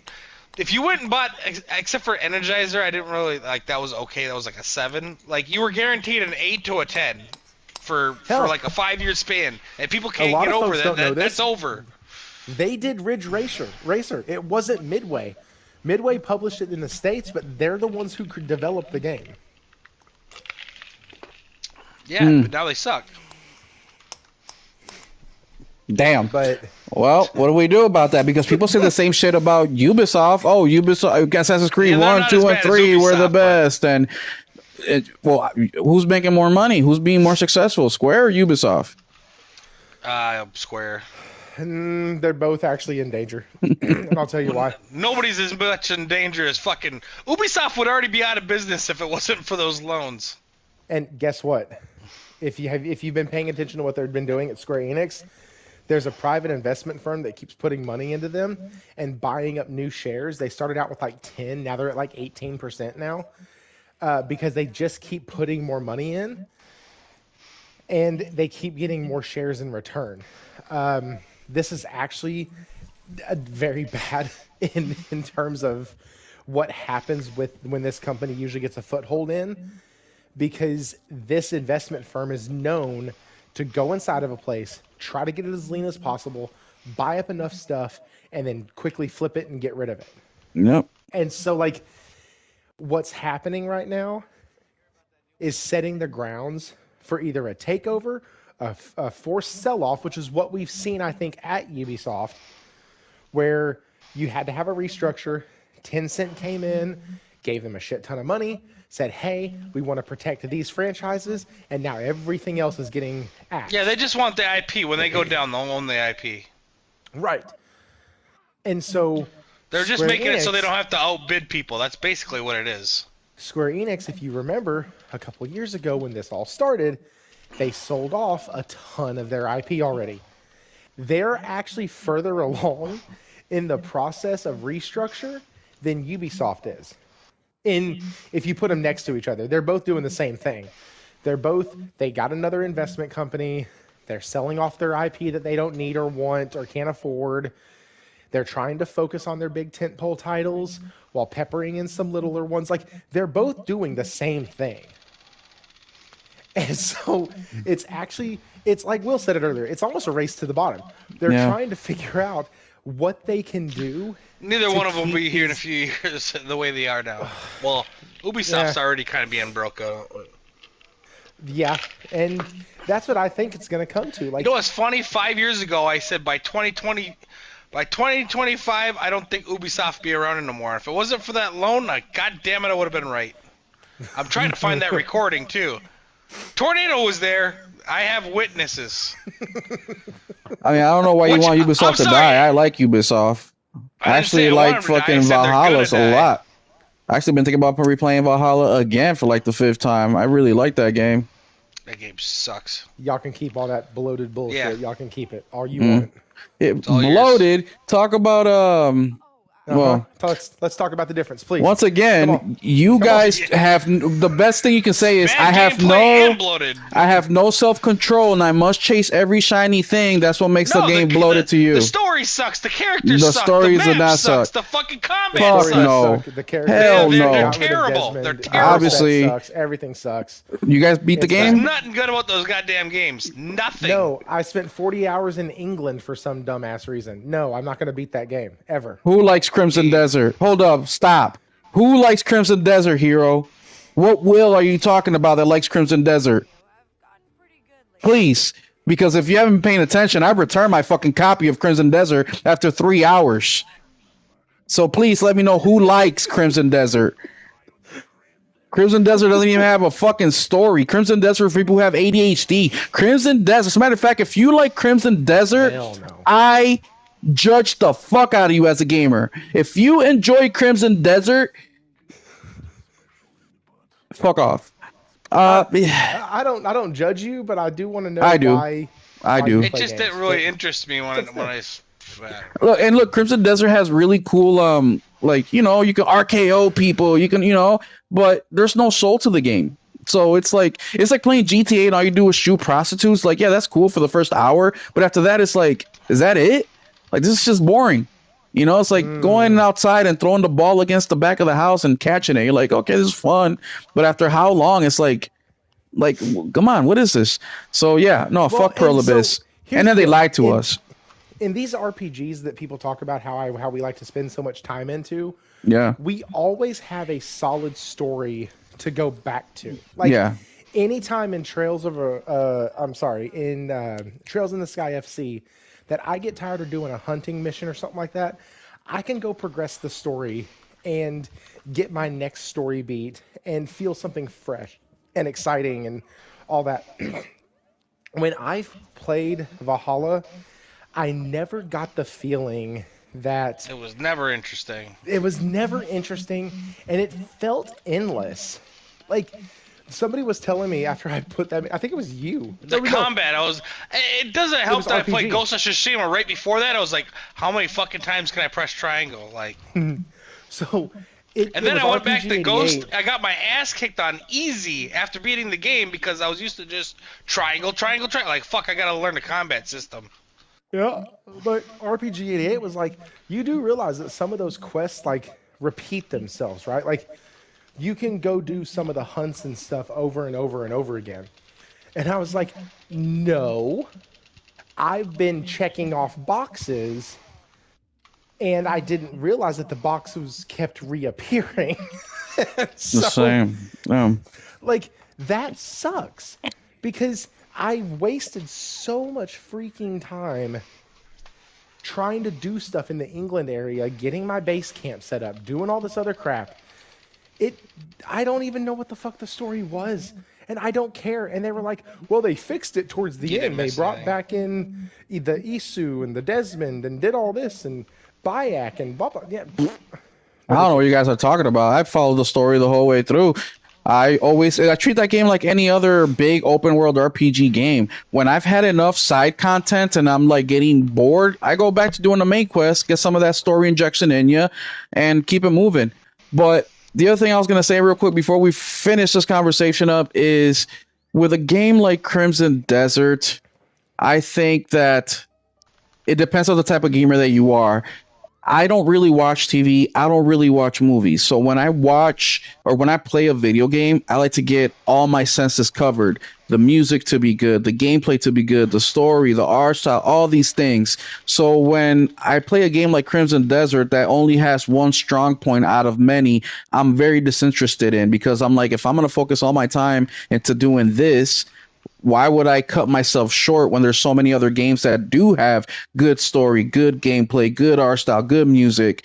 Now, I think that if you're a casual gamer where you're only hopping in, have some fun, yeah, Crimson Desert is an awesome game. You can fucking play for an hour, RKO people, fucking ride a dragon, and then go have dinner and go watch a movie with the wife and kids. That's your gaming for the night. You know what I mean? Yeah, Just but like if if you want have. to do that, you can do it way cheaper and just go buy Just That's Cause true. 4 for $2.99 from the bargain bin at That is true. GameStop. Like, And it doesn't have as many issues, you know, it doesn't have performance issues. And yeah, the controllers aren't a mess. That's very true. Or you could just pop in Call of Duty, play Warzone for free for an hour. right, like, I think that's the type of gamer that likes Crimson Desert. I really do. And I could be wrong. I mean, it's your money. You do whatever you want. But that's the first game outside of Lost Soul Aside that I'm like, nope. And Lost Soul Aside, I didn't even buy. My buddy Ricky gave it to me, and I took it right back to his ass, and I traded that bitch in. I'm like, hell no, I'm not going to spend my fucking 60 hours on this shit. And I did the same with Crimson Desert. I returned that motherfucker. Like, nope. I got my thank you, Crimson Desert, for getting me 8,000 views on my video, and I made a whole 72 cents off YouTube. So that's a positive, right? But yeah, fuck no, I'm not gonna invest. And people are saying, "Oh, this game's 100 hours too." I'm like, "Oh, fuck no, I'm out." But either way, gentlemen, anything else you want to add? Thrifty, anything you want to add? AI shit, pricing, Square Enix, Crimson Desert sucking ass, RPGs. Anything else you wanna let the people know before we head out of here? yes, actually there is. So you have Ace Combat 8 at the end of May. You Yep. have Wait. Solos and Prog Wait. Drama What'd at you the say end of that? April. End of May. What's in the end of May? Ace Combat 8. No way. When they make that announcement? It's May 28th. May 20. No, you're lying, dude. Stop. I'm gonna Google that shit right now. Almost 100%. Unless I made that. I never heard that date anybody up. say that. Yeah, I haven't. I've been following. Ace Combat 8, dude. If that's the date, I'm gonna trip balls because that's like Ace Combat. Oh, it doesn't Apparently, have. holy shit! Apparently, I made that up. Yeah, I was like May 8. I was like Dude, May. I What? thought it was at the end of May this entire time. I was about to trip balls. Wait I a was like, second. fuck yeah. Are you kidding me? Yeah, I don't see What anything, am I man. supposed to? What am I supposed to do in May? Dude, I thought it was coming out in May. 007 If this sh- and Ah, Lego fuck that, Batman.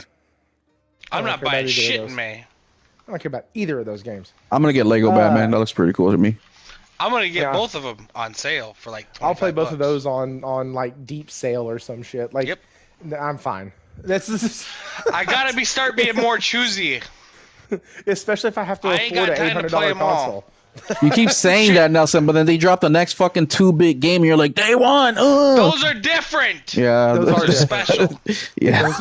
Plus, they're like Yeah. usually $25. Yeah, you sound By like the that way, dude who's dating the hooker. She's different. She actually loves me. Yeah, for the fucking day. I thought you were going to say another D word right there, but anyway. Rushing Beat X Oh. is awesome too. I finished that last week. Which one? Rushing Beat So, yeah. X. I don't even know what that thank is. y'all for having me on. Glad I could make it. Glad I could stay. Glad my mic worked this time. Y'all can catch me on my own YouTube, whatever the fuck I'm trying to say. I have a YouTube channel. It's called The Aggressively Average Gamer. Go check it out. We do a podcast every Wednesday night.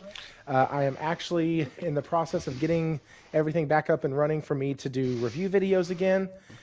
First one should be coming out probably over Shinobi, and then after that, I'm going to kind of work on some backlog games that I've beaten. And I don't thought have about videos on. your name a lot this week, Thrifty, because I was like, now my kids are getting involved in more, and just the way it is with kids getting older, I'm an aggressively average gamer. But Yep. that's Thrifty's name. But luckily for me, my kids are going to get involved in more shit, so eventually I'll be the moderately average gamer. The modern.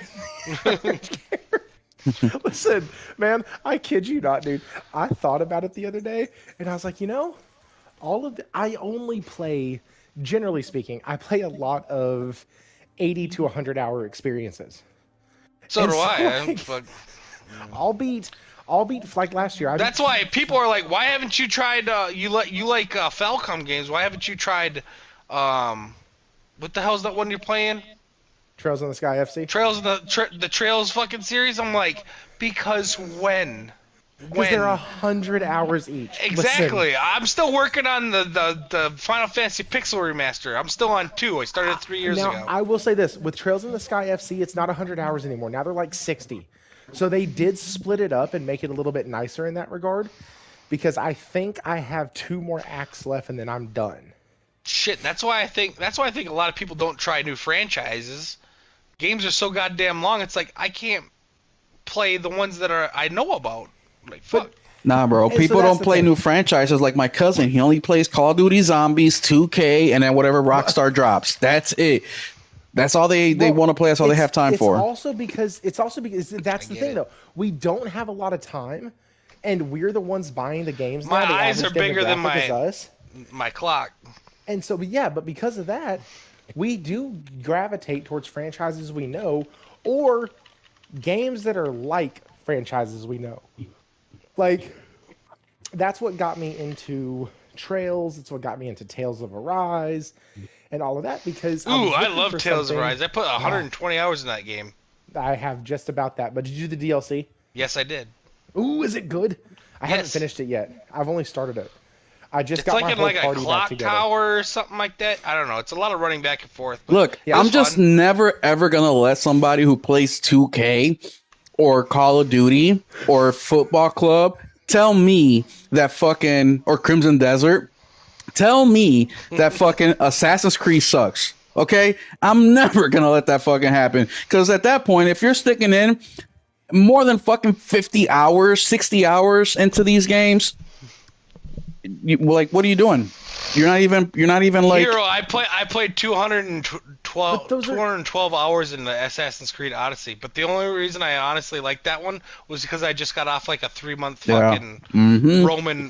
What do we want to call it? I Roman. would just say leave sports listening to games off of Roman that history. list. It was the setting because it's the game still. It's just the So same what? You shit. stop learning after that one?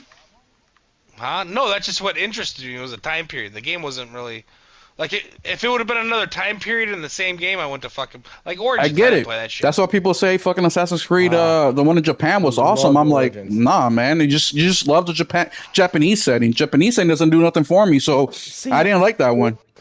Origins was amazing. I felt like they blended hated the it. past and the present so well, and using Layla to go through the computer to find all the history points and bits from like all the previous titles, and how they blended everything together and made it work with Bayek and oh crap, his wife was. Like I love that whole thing, how they went from the ancient ones into like it was so good and so well done. And then they gave us like 300, but the Wish version, and that was terrible. That was Odyssey. That was awful. The acting in that was so horrendous. I couldn't get past the dialogue. It was so choppy and Was bad. it the guy's voice? That I voice played as actor sucked. Cassandra. Okay, that was a good idea.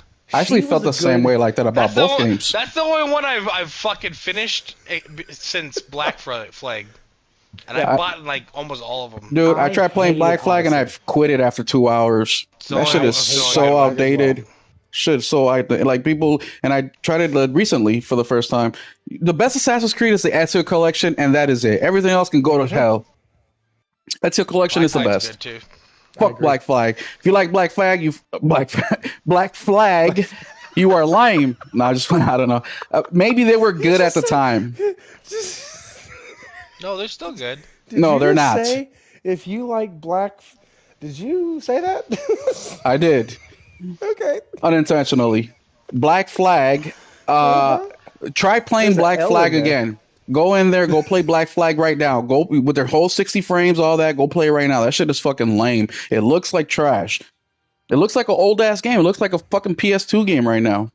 Go play it. I'm Bet busy you won't think right the now. same. Oh, you're busy. Well, okay. Well, but I'm anyways, extracting soon. Give me a go minute, follow goddammit. Thrifty. I'm gonna put the link in the description of the video as soon as we're done here. Nelson, let the people know where they can find you at, Mr. Moderately Nelson. Average fucking gamer. I'm gonna get copyrighted by Thrifty. Nelson Gaming 12, Nelson Gaming Culture on YouTube. Go follow Thrifty and Nelson. Gamer 12. Yeah, right. Moderately average 12. Moderately, everything sucks except a 1.5-bit game that you can play on the Super Nintendo baby. or PS5. Super Fucking Nintendo's trash the ass shit. This motherfucker get 8K visuals, but he likes to fucking play pixelated. But then wants to say that Minecraft sucks in the same breath. Get the fuck out of here. Minecraft is not my thing. I let my kids play it though. It does Hey, suck. that's what That's like Atari, dude. Like fuck out of here. They ain't even close to Super Nintendo. that's literally what Crimson Desert is. It's just a fucking Minecraft game except with better graphics. I know, that's why I didn't want to play it. That's actually the exact reason I didn't buy it. I was like, this sounds like Minecraft. I don't want to do all this cooking and all this shit. I just didn't think it would be that bad. Fucking A. I just didn't, you know, Sounds like a like fucking chore. I don't know. it should have been a red flag when they said that it was like Zelda Breath of the Wild. I don't like Zelda. Fuck, man. Like, that was a pain in the dick, too. Way too much, man. And the whole story is, it's like, go save the princess, but then you get to the princess, and there's really, like, it's just, I don't get it, bro. Maybe I'm out of touch. Maybe I'm out of, I'm too old. I don't know, whatever. But Nintendo sucks ass. The Switch sucks ass. Thank you guys for stopping in tonight. Really appreciate it. We had a lot of people in here tonight. Well, I would say about average, but thank you guys. It felt like a lot of people. We were very busy in the chat. Loved it. Great conversation amongst everybody except Nelson. So thank you guys, and we'll catch you guys next week. Wait, go what follow. about me? I'm making a joke. Like, we're all good except for you tonight. Go follow Thrifty. Go follow Nelson, and we'll catch you guys tomorrow for another video on the channel. Keep it gaming. Marathon?